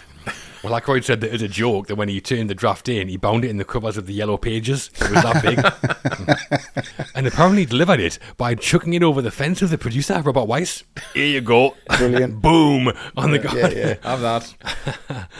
And Ron Gwynn, he was a regular at Aykroyd's Blues Bar in New York, apparently. So that's how they met and how he got involved. Okay. Should have delivered it in a briefcase. It probably didn't fit. Yeah. So when Landis came on board, his first task was to rewrite Aykroyd's script into a usable screenplay. The studio gave him 2 to 3 weeks, and in that time he kept the spine of the story, but took out long chunks which were mostly around the band recruitment scenes. Yeah, because Landis said that Aykroyd's execution of the script was wacky and out there, but the core concepts were brilliant. So it seems like he took bits out where he could and kind of grounded the whole thing more, which is kind of his thing, isn't it? Yeah. And in the original script, the orphanage was under threat not through unpaid taxes, but because the Illinois Nazis were going to buy it to use as their headquarters. And there was a sequence with Elwood working at a chemical factory, then quitting to become a priest. Landis removed that, but wanted to keep the religious aspect, so added in the idea of the brothers being on a mission from God. Well, that's a great script change. Yeah. And it is funny how Elwood just tells everyone he meets, we're on a mission from God. Yeah, it's amazing. Yeah. And also, I'm not sure the film makes it totally clear, but Jake and Elwood are blood brothers, not biological ones. Yeah. Jake's full name's Jacob Papa George, and Elwood was named after a munitions plant in Illinois, so always like tying it back to Chicago. Oh, okay. The most talked about change to the original script is a scene where Aykroyd explained the impossible stunts the Bluesmobile performed by showing Elwood park the Bluesmobile in a storage shed where it's charged up by train transformers to have superpowers. Get in. Landis removed that though and said, it's just a magic car. You're on a mission from God. That works, doesn't it? No, mission from God, yeah. Yeah, just explained it away like that. It would have been rubbish having the train transformers in there. I think. It's much better that it's just crackers.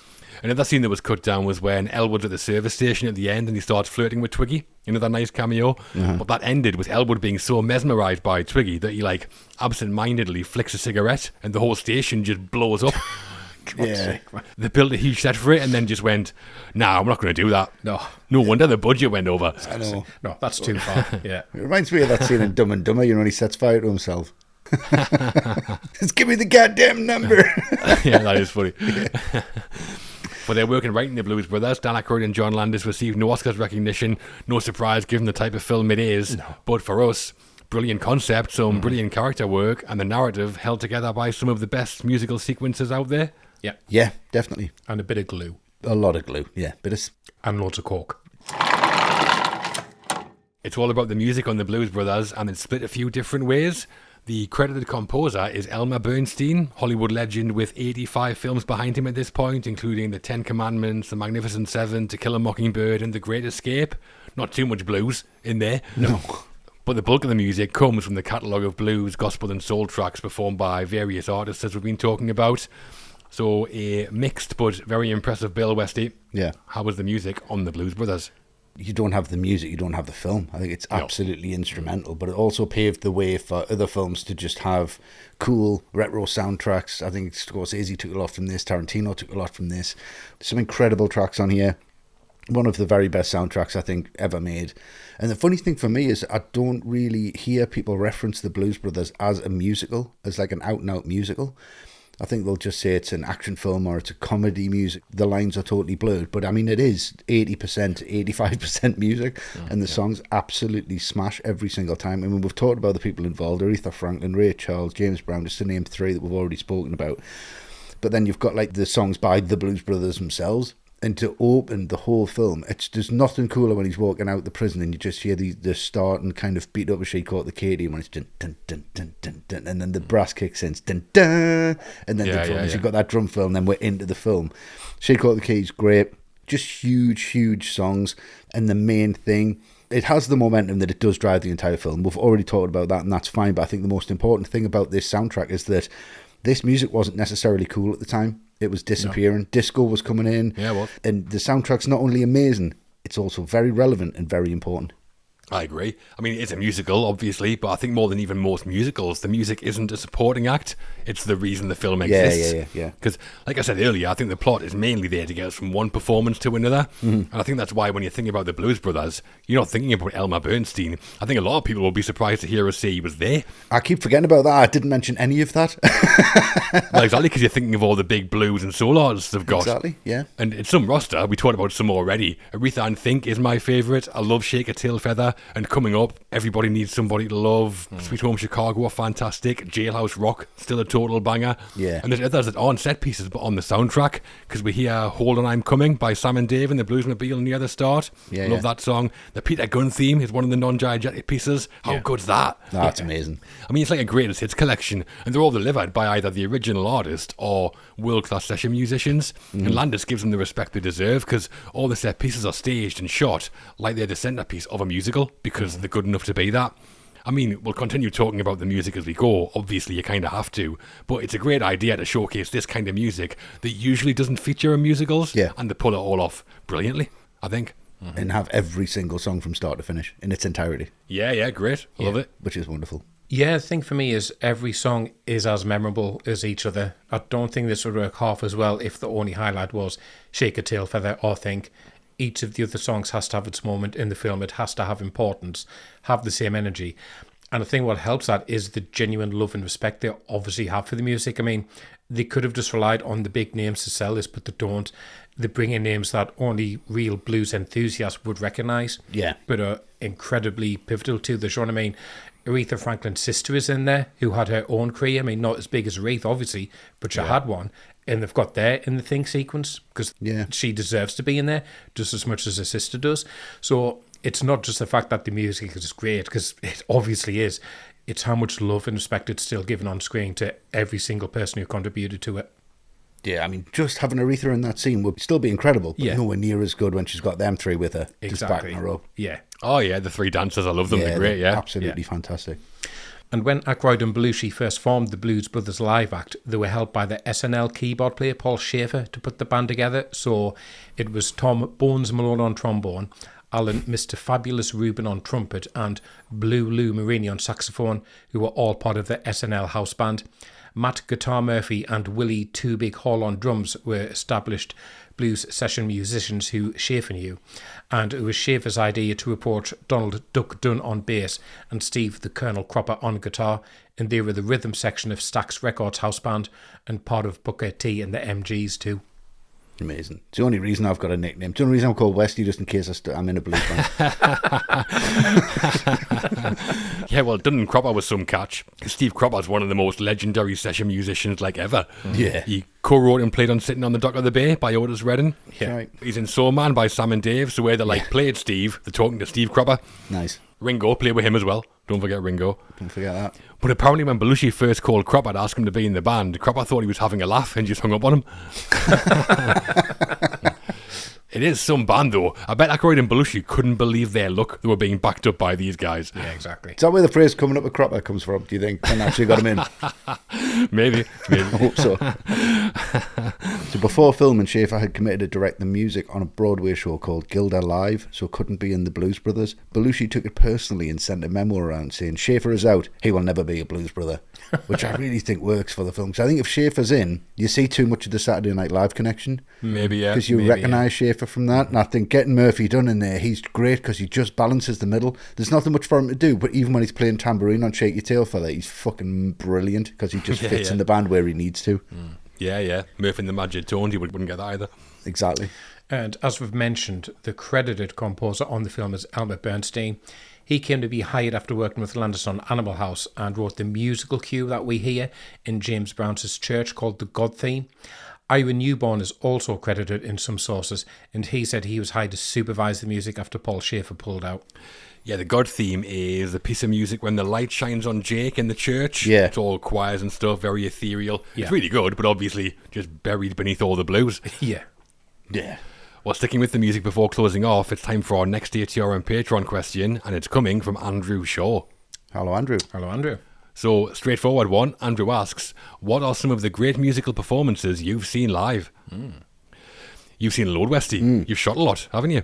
Yes, I have, yeah. What are your favourites? Some for me that really stood out have been ones that have just really had an impact. I mean, I don't think I've seen necessarily a bad gig, because every gig I've wanted to go to that I've really wanted to go to, so I've made an effort to see people that I've already really liked. I don't think I've taken a chance on a show, really. I wonder what they're going to be like. I always know the back catalogue.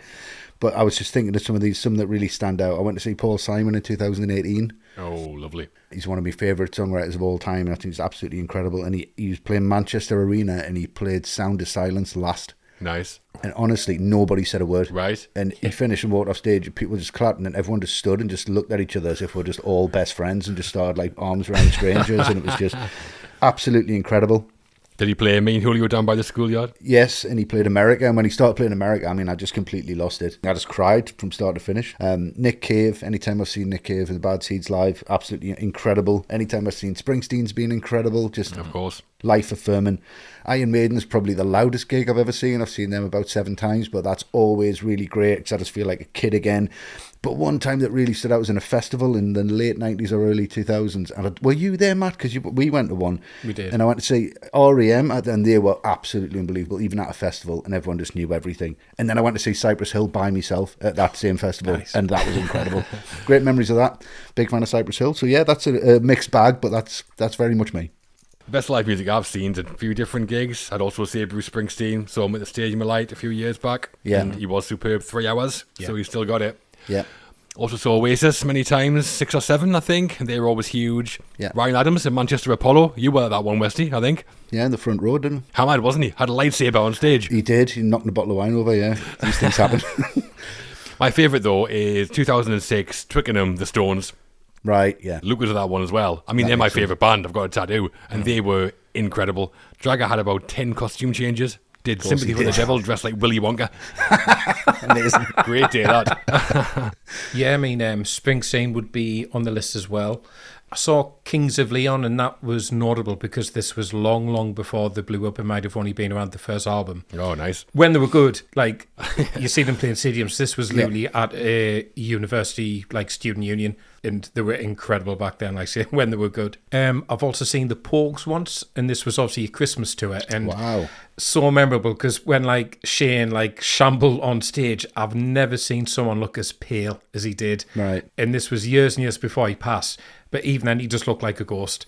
Having said that, as a band, they were incredibly tight. He belled out every song like he was still like young punk. And obviously, when they played Fairy Tale of New York, it was just like Niagara Falls, Frankie Angel for everyone, for that one. Another one I'd throw in there, I've seen Pet Shop Boys live, and that was just banger after banger after banger. They were amazing. I bet. Nice. Well, for their work on the Blues Brothers, neither Elmer Bernstein nor Ira Newborn received Oscars recognition, buried under the blues. But for us, with musical legends left, right and centre, the Blues Brothers is maybe one of the great soundtracks in cinema. Oh, I would definitely say so, yeah. That's how the Blues Brothers sounds. Now for how it looks, and the director of photography was Stephen M. Katz. By 1980, Katz had 17 features behind him, including the Kentucky Fried Movie with Landis. So another Landis regular drafted in for this one. Yeah. The visuals then, Westy. How does Stephen Katz do behind the camera on the Blues Brothers? I think he does an incredible job, let's be honest. I mean, he's got a lot to contend with here, but he's also got a lot to enjoy, and really he's spoiled for choice where he's going to put the camera. I mean, you've got these people performing, you know exactly what the performance is going to be, but you've got to capture it, and you've got to do it in a way that has the same energy. And I think what Katz does is he matches the energy of each scene with the way he moves the camera, the way he frames the shots. His composition is flawless. Like, you can kind of pause any of these 2 shots that he does, and his 2 shots are just amazing. When he's got Jake Nelwood in the same frame, his composition is just next level. But he created a really gritty, high-octane visual spectacle for me. It's not just about the music, and this is boring to watch. Like, it's really, really engaging to watch. The cutting as well, the way he provides enough material for Landis to then take that away and cut it together with an energy, with a pace, and have enough variety to cut around that and not just be stuck with some static shots here and there. He also lights and shoots elegance really well. I think if we talk about Elwood's Hotel Room, so when you go in there, the contrast to that, the way that's lit, pulls you into that environment, and contrast that with the restaurant scene. And how elegant that is, how softly lit that is, and how static them shots are. Nothing moves because it matches the music. The music's boring and static and lifeless. And all the shots in there, you locked off, because that's boring. I mean, his use of hard lighting is incredible all the way through the film, but the car chases especially, I mean, the multi-camera setups, the way that was all cut together, and he captures everything so you know what's going on. But it just reminds me of that kind of Vietnam era documentary style footage, especially the helicopters at the end and all the SWAT team coming in and all that to kind of contend with. It's either really pushed and it looks overexposed and gritty, or it's got a really dark and contrasty look. I mean, Bob's Country Bunker just looks like nothing else in the film. Yeah. The variety that he's putting into this film is really, really engaging and excellent all the way through. Yeah, I mean, most of the talk about the film's about the music, obviously, but also the car chases, behind-the-scenes carnage, the SNL stuff. So Stephen Katz, I think he's pretty unsung as a DP. Yeah. And what I love about the look of the film is that it never really looks like a comedy. It doesn't have like a flat, brightly lit sitcom style look to it that some comedies of this era seem to have. Yeah. It's cinematic, but it's grounded. it feels like the real world. Like the opening at the steelworks has weight to it. Yeah. The orphanage interiors are very shadowy and gothic. And then the Aretha number is staged and lit like a proper musical sequence. They all are, really. Yeah. But then the Palace Hotel gig is shot like a concert film. So Cats seems to have this ability to keep changing depending on what the film needs or what Landis wants, which is impressive. Yeah. And what also stands out is the framing and how that changes. Like it's static, pretty classic compositions for dialogue stuff, and then big sweeping helicopter shots for the chases. Basically, the dialogue scenes look like a drama, the music numbers look like a musical, and the car chases look like an action film. That's some range in the cinematography. So I think it's actually a film that gets better and that you appreciate more the more you look at it because of how diverse it all gets. I think it's really great work from Stephen Katz, underrated, if anything. Definitely. I'd just love to hear the pitch that was given to him for this. Like, it's the SNL guys. Musical performances in bars, musical performances on the streets, comedy sketches, and some insane action sequences, which are all done practically, by the way. And it's something I keep returning to with this film. On the page, it's just an utter mess. How do you make sense of that as Katz? But therefore, he has to be praised for staying cool, calm, and collected and nailing every element he's being given to do, because I can well imagine his first thought with this was, where do I start? Like, how do I start? And I don't know where he started or how, but I've obviously seen the finished product, which does go from musical numbers to action sequences, which do look like they could have come straight out of the French Connection. Yeah. And somehow it's cohesive. And Katz is probably the secret glue holding everything together here. Very much so, yeah. I mean, look at the opening scene when Jay comes out of prison and it looks like he's coming out of heaven. Yeah. And they've said, well, we want you to light that 10,000 watts with a white screen behind it. He's like, right, but he's lit that seriously, as if he's seriously, that's what the prison looks like inside. And you're kind of really confused and conflicted with this real life look. But then this dreamy visual in the middle of it, he does that all the way through the film.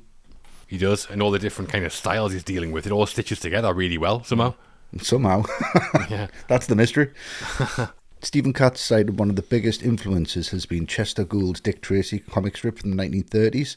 He said the high contrast grain, the lenses to keep the whole frame in focus, and the images being hard-edged was very unusual for an 80s comedy. He got most of it from those comic books. There is a graphic novel quality to the imagery, I think, especially the guys in their suits. That could be the front cover of a comic book, no problem. It's that striking. Yeah, definitely. Sleaze Brothers? Yeah, well, exactly. That's why they've done it, I think, They thought this will look great as a comic book. Yeah. It seems like the colour palette might have been designed around the black and white suits as well, because they just pop massively on the screen, I think. Yeah. And Katz was hired as DP when Landis brought him with him from the Kentucky Fried Movie, like we mentioned. But Katz later said he didn't actually have a good time on set. Stephen Katz is gay, and his partner was also working as part of the crew. And he said there was an undercurrent of homophobia throughout production. And he said on the first day of filming, he vomited from the stress. Oh, really? It's a shame. Yeah, lots of good old boys on the set, were his words. Right. I mean, 1979, people off their heads on stuff. Things will have been said, I'd imagine. Yes. Yeah. Yeah. No Oscars recognition for Stephen Katz and the Blues Brothers, but for us, in grounding the whole visual and moving seamlessly from musical to action and back again, a piece of cinematography that does more than it maybe gets credit for. Very underrated. Yeah, I think he did his whole career in one film, which is why I just went back to television after this. The end. Into the end of the Blues Brothers, and we finally head to the Palace Hotel ballroom for the gig that's been the goal for the whole film. The chaotic climactic car chase sequences are coming up, but first, it's the gig itself. Yeah. So we're at the Palace Hotel ballroom. The boys have convinced Maury, the hotel manager, to put them on, and fireworks commence. Yeah. Cab Calloway opens with Minnie the Moocher before the band finally take the stage for Everybody Needs Somebody to Love and Sweet Home Chicago. So the big gig, take it away, Westy. I mean, it's just joyous, isn't it? I knew a hooker once named Minnie Mazzola. Hilarious. Yeah. Starts from there. And it's just, Minnie the Moocher, they have another song. Hit it. And the curtains open. You got Cow Calloway being Cow Calloway, and it's just so engaging and so enthralling. Like, this is probably the ultimate support act, having this band and then Cow Calloway doing Minnie the Moocher. Yeah, yeah. This could have been played really straight. Like, it's a celebration of this song with these guys playing it, but the whole set changes. The whole stage setup changes to a classic look that Calloway's used to from the 30s, and that, you don't question it. No. I never ever question it. You just kind of go, this is how they feel when they're performing. This is how it feels from an audience member to see this is what that song sounds like. It's just the back and forth between them. His dance moves, just the performance, the way the band aren't even acting here. They're forgetting they're in a film. Everyone's forgetting they're in a film. They are having the time of their life. And I 100% think that audience is just as enthralled as they should be. I don't think they've been told to act any way. They're just watching it, and that's exactly how it would feel watching that moment. And it's just a perfect moment to drop this song. Cab Calloway, you're dying for him to just do something all the way through. You know he's going to do something, and this is the ultimate something. It really is. They're late for the gig, though, just for no reason. Get in there, for God's sakes. They had out of gas. Luckily, they do have the perfect warm-up in Cab Calloway. I love how when the music starts, it all changes. The orchestra and backdrop suddenly look more expensive, and he's dressed in this glamorous white suit like Elvis. Should have Cab in the background. Yeah. Huge in lights. I mean, he was 72 when he did this, Cab Calloway. He's got the audience, in the palm of his hand, rolling back the years. I always love a bit of call and response in a song as well, and this is, a great example of it. Yeah. I think it's a clever bit of structure too, because by the time Jake and Elwood do come out, we've been waiting for them for about 10 minutes, just like the audience in the film. So we're kind of feeling their shoes, which is pretty clever. Yeah. And, Minnie the Moocher, still crazy after all these years. Too right. Yeah. Before the concert, we see Jake and Elwood negotiate the deal with Maury in the sauna. They're still wearing their hats and shades in there, which is a nod to the cover of No Sweat, an album by Blood, Sweat and Tears from 1973. On that cover, the band are in a sauna dressed in tuxedos. Brilliant. Yeah, jazz rock band, Blood, Sweat and Tears. Right. Yeah. But what's impressive, Jake and Elwood are in there in the hat and shades, like you say, ridiculous. But I don't know about you, but I don't really notice, to be honest. Yeah, it would be weird if they didn't have them on, if I'm honest. It would be weird. It shows us from that visual identity kind of is. Mm-hmm. It's really good, that reveal as well, because it's shot in close-ups with Maury and them too, and then when it cuts to that wide shot and all the band are there. Yeah. It's such a funny moment. That's excellent. That is funny. Yeah. Not Maury of Goodfellas, unfortunately. No, unfortunately. And the Palace Hotel ballroom exteriors, they were filmed at the South Shore Country Club in Chicago. It later became the South Shore Cultural Center and is still there. And the interior concert scenes, they were filmed in the Hollywood Palladium in California. And the audience was created by recruiting thousands of people as extras who were paid to spend the day in the audience while the band performed the songs. Not a bad paid gig, that is it? Nah, not at all. They could surely got those people for free. Just put an ad on Chicago radio stations or something. Definitely do that for free. By extras day rates back then, you'd be looking at about $100,000 just to make that audience. Yeah. But budget, who cares? Yeah, exactly. Minnie the Moocher was composed by Cab Calloway and Irvin Mills, and first recorded by Calloway and his Cotton Club Orchestra in 1931. Calloway had recently recorded a disco version of it, so when he turned up to record this version for the film, he was surprised they wanted him to do it like he did originally. He said to Landis, "You realise I was doing that 50 years ago." Yeah. And apparently Landis gave him some pretty big direction, because after the first take, Landis said to him, "It wasn't that good, and you're Cab Calloway, so it has to be great." And Calloway went, "Oh, you wanted great, why didn't you say so?" And then nailed the take that we hear. Yes, of course he did. And there's a few in-jokes and references around this point in the film as well. In the sauna, Jake tells Maury that they need $5,000, and Maury says, $5,000? Who do you think you are, the Beatles? And this is because in 1976, the SNL producer Lorne Michaels had offered the Beatles $3,000 live on air to reunite on the show. Yeah, nice little in-joke. I mean, obviously a joke because they were being offered millions by others, the Beatles. But there's a John Lennon interview where he says that when this episode aired, Paul McCartney was at his place, the Dakota building, watching it, and they seriously considered just turning up at the studio that night. Amazing. That would have been legendary. It would have been, yeah. And before the gig starts, Burton Mercer orders 3 orange whips. The line wasn't scripted, John Candy improvised it, and he apparently did it because Sue Dugan, one of the costumers on the film, was the daughter of the director of sales for Orange Whip, and they'd supplied refreshments for the cast and crew for free. And if anyone's wondering, it's a cocktail, and it's made of rum, vodka, orange juice and cream. I enjoy you saying Orange Whip there, Matt, like Stewie of Family Guy. Will Wheaton. But yeah, Coke washed down with orange whips. Yeah. What a diet that was for a couple of months. God. Yeah, too right. But John Candy came to be cast through Aykroyd. They were both from Toronto and they're knowing each other for years. They worked on like Canadian kids TV together. But yeah, 3 orange whips. Orange Whip will have been over the moon with that ad-lib. Oh, too right, yeah. So that's our arrival at the Palace Hotel, and Minnie the Moocher and Cab Calloway setting the stage. Should see if the band still have it, shouldn't we? Let's do it. I'm sure they do. It's showtime and the Blues Brothers take the stage. After some intros, they launch in the 2 classics, Everybody Needs Somebody to Love, and then Sweet Home Chicago. Yeah. Have the guys still got it, Westy? Of course, they've still got it. They're never going to lose it. That's the whole point. This is what they live for, isn't it? This is like the performance. And they're coming out on that stage as if they've done this 1 billion times. There's this complete knowing between two of them that it's almost spiritual when you're seeing these both riffing off each other and just knowing exactly where each other needs to be. But just walking on to that intro and you think this is going to absolutely lift. And there's just, he comes in, does a front flip, bang, nothing from the audience. I love that moment. And he's just like, 1, 2, 1, 2, 3, 4, and then they come into it, and then the audience starts warming up, and you know it's going to work. And in the middle of this song, when it goes into that harmonica bit, when they both come together on the mic, and it just lifts, whole band is on point, whole audience is going. Every single time that I watch this, I've seen it so many times, and I still don't realise that this isn't the end. Yeah. It doesn't compute in my head. Yeah. I'd always think the end of the Blues Brothers is, that performance at the ballroom, but it's not. Nowhere near. Half an hour still to go. It's half an hour left. Maybe it should be, to be honest. Yes, it probably should. Be. And I just wish it was 3 songs.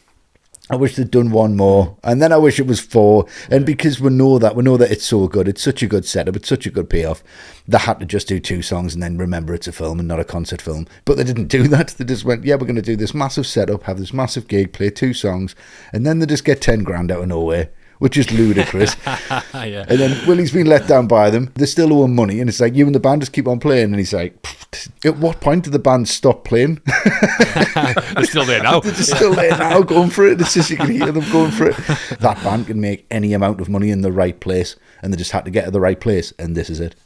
Yeah, I love the intro to Everybody Needs Somebody to Love. Yeah. That hop that Elwood does up to the mic is brilliant. Yeah. And then the spoken intro where he welcomes everyone, like you, me, them, everybody. And then Jake comes in on the vocals. I just love it. Yeah. And Belushi's vocals are good. Oh, yeah. And the band gets to show what they can do, obviously. Steve Cropper, Donald Dunn and the rest. They're brilliant. Yeah. I mean, it's a great song, which helps.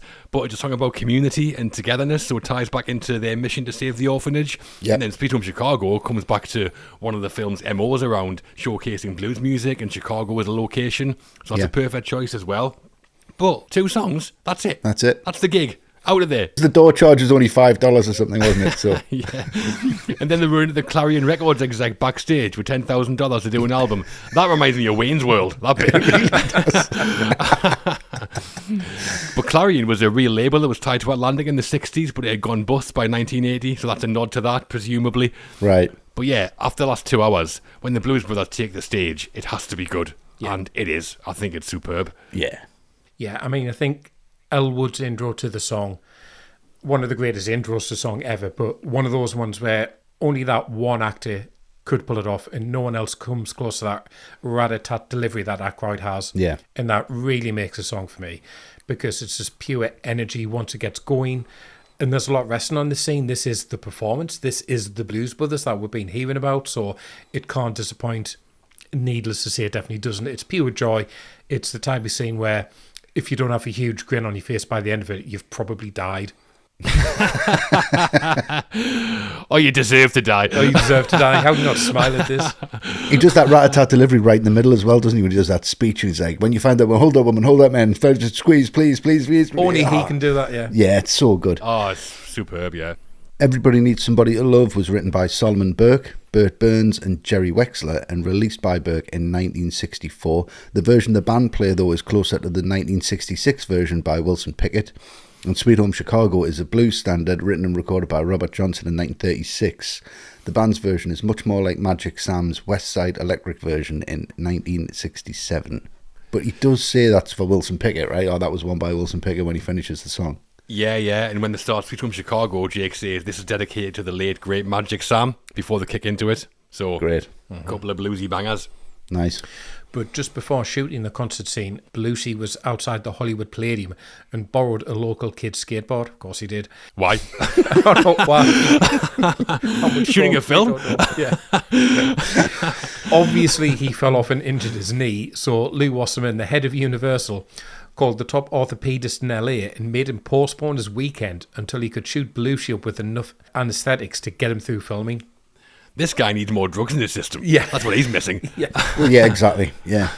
So his knee was all braced up when they were filming that scene. Maybe that's why he's not doing backflips in this one. Yeah. Yeah, just the one. The scene where Jake and Elwood sneak out of the concert into the tunnel and the mystery woman finds them was filmed on a soundstage using a set with forced perspective and miniature work to make it look like an endless underground tunnel. It's the only scene in the film where Jake takes his sunglasses off and Landis has asked him not to take anything that would mess with his eyes for 6 days before the shoot. Good luck with that. It's a big ask, that, yeah. 6 days. Yeah, and the mystery woman now has a machine gun. I'm not sure how she misses them at point blank range, but fine. Yeah. But what's Jake playing at? Forget the stressful life of crime. Get the band in there. Get Carrie Fisher in there. You sorted? Yeah, absolutely fine, yeah. Yep. So the brothers have done it. The gig, the cash, 10 grand from Clarion. Just one problem left. Law enforcement and some Nazis are waiting for them, aren't they? Always a problem. Yeah. Right, here we go. Climax part 2.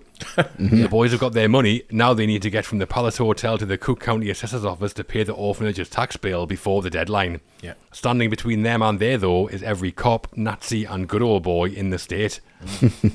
We end with the final and biggest car chase yet, Matt, so let's have it. Yep, another chase, another scene where you need to leave your understanding of reality at the door, because some of this always takes me aback, like how much some of this is very French Connection. There's no back projection here. It's actually being done on location, on actual streets, at that sheer speed, the shooting. But some of it is the Bluesmobile just vaulting over police cars while the other cars just smash into them instead. So we're between one and the other. But I love how they're just so unfazed by it, because they're just so driven by the mission. You know, oh, that's where they got that Picasso. Yep. Just, you know, this casual chit-chat is going. That's really funny. It's, you know, really interesting that there's no score here to amp the tension up. It is just this kind of exhausting, endless chase. I mean, does it need to be this long? Does it need to be this much? Not really, but, you know, that is the Blues Brothers through and through. It is. I mean, the set pieces at this point have all been either musical or chase sequences, and we end by going straight from one to another, which works. And the bit straight away where a cop car leaps into the side of a truck is ludicrous. It is Looney Tunes at that point. But it does work because the whole film has been building this cartoon logic for 2 hours. By this point, I think we'll buy anything that shows. Yeah. Oh, yeah. And there's some nice shots in there as well, because the cameras are mounted to the fronts and backs of the cars, so you've got these really good POV shots that put you right in the chase. And the shots under the train tracks, swerving in and out of the traffic with the camera mounted on the car, really good. Clearly inspired by the French Connection, but why wouldn't you? Yeah, exactly. And what I really noticed rewatching this is there's no score in the police car chase. It's just like engine noise and screeching tyres and sirens and stuff like that. It gives it a really grounded, like almost documentary kind of feel after all the music we've just been listening to. Yeah. And to film the elevated train line scenes, Landis got permission to clear the street for 2 100-mile-per-hour passes, and the Bluesmobile drove under the L train at 118 miles per hour, with stunt pedestrians added after the first pass to add realism. Wow. Billy Friedkin. It is. It's so Friedkin. Yeah. But yeah, Landis said that after the first take, it looked like they just sped the footage up. So we added pedestrians on the sidewalk as like a reference point. Right. Nice, Yeah, that makes sense, yeah. Like when you have a picture of a blue whale with a picture of a little man next to it. Yes, we understand. Yeah. You know, like a reference point. Yeah, you're right. So what perspective is, John? Yes. The moment where all the troopers' cars crash off the highway embankment was filmed on a closed section of the highway, obviously. Thank God for that. They had trouble getting the cars to flip over when they went down the embankment, so they dug a hole into the embankment to make the cars flip as they hit it. And they had cameras buried in them embankments as well, so they knew exactly where the set was. Yeah. Brilliant. That shot of like dozens of police cars coming over the hill and smashing into each other, that's really cool. Yeah, and it keeps going, doesn't it? It just keeps piling on. And I love John Candy in this when he's in the back and hits the lorry and he's just in the back of the truck and he's just on, gets the radio. It's called 55. We're in a truck. He's best line outside of Orange Whips.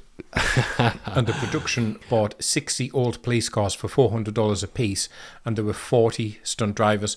Just over 100 cars were wrecked during filming, and this was a world record at the time until 1982's The Junkman, where 150 cars were wrecked.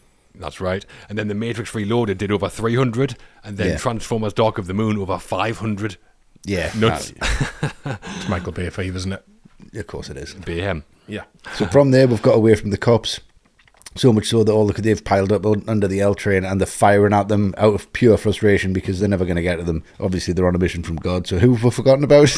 Who else can crop up at this point? Nazis, amazing. So they come out of nowhere. But I love the way they still try to explain this. At this point in the film, Oh, we've blown a rod. It's the engine. Is that bad? Yeah. And then they can't see out the front windscreen. Don't even bother. Exactly. And one thing I love about Elwood's character is that no matter what situation he's in, he's never fucking given up. Ever. No. Right, this is just a new challenge. Reverse. Let's go this way. But when they just, oh shit, and fly off the end of that bridge, and you're in the car with them, and you just see them just like through the windscreen and them flying through it, you just go, oh, this looks really fake. And then it cuts to the top shot of the car falling, and you go, that's not fake then. And then it cuts to the shot of it falling into the city, and you're going, someone's going to die in the Blues Brothers. Yeah. Nazis going to die in the Blues Brothers. Great. No, straight through the road. Wile E. Coyote. It really is. That's an outrageous 4 minutes of cinema right there. Yeah. For no real reason. No. But I love it. Yeah, one car chase straight into another, and this is where the score kicks back in. So after all the like engine noise and the cop chase, there's a bit of a change in tone, which I think is probably the idea. Well, it's Ride of the Valkyries as well, which is just absolutely ridiculously good. And that moment where the Bluesmobile does a somersault, it is insane. We cut from Elwood reversing, then it's flying through the air, then suddenly it's shooting over the top of the Nazis. Yeah. That does kind of feel like flicking through the pages in the comic book, which might be the idea. I do love it though. Yeah. And I like when they get out of the car and the Bluesmobile just falls apart in pieces around them. Yeah. One of the effects technicians basically took the car apart and then put it back together with pins so they could then pull it apart more easily. Oh, okay. It took Alright. months to do that, apparently. I always find that bit quite emotional when it all falls apart. It's like, oh, it's given up. Yeah. It's like the car's been held together by like divine intervention or something until the mission was complete. Yeah. Pretty cool. So, as we're saying, the Nazis meet their end when they drive off an in-construction ramp in Wisconsin and fall hundreds of feet. And that shot isn't camera trickery. The car was dropped 1,400 feet from a helicopter into an unused lot. The city gave permission, but Landis had to test it for the Federal Aviation Administration first to make sure that the wind wouldn't blow it off course as it fell. And Landis has said it's his favourite shot in the movie. God. I don't blame him. It's one of the most amazing shots I've seen in the film, that. Yeah. I can't believe they were allowed to do it. I know. I don't know. At one point, as the car's dropping, the Sears building comes into view. Yeah. That's how high they are. That was one of the tallest buildings in the world at the time. Yeah, and then cuts to a helicopter shot after that. Yeah. How ridiculous is this? How highway is dropping from space. Yeah. So the end's in sight, paying the tax bill. Yeah, finally. That contrast you get of the brothers in the lift where it's just that music playing to just the sheer raucous sound of the army charging after them. That's so funny. And then you've got soldiers like abseiling down, and you just have to go, how on earth did this little mission to put a band together end up like this? How has this happened? How have we got here? I love that little touch of when they get out of the lift, they barricade the door with tables and benches, and then just like a couple of bins on top. Like, that's not going to do anything. Save your time, save your breath. And I think maybe the best bit of comic timing in the film is when they get to the office and it just says back in 5 minutes on the door. Yeah. Because then they just stand there patiently doing that thing with their hands, whatever that is. But like say the soldiers shooting the absolute shit out of the door.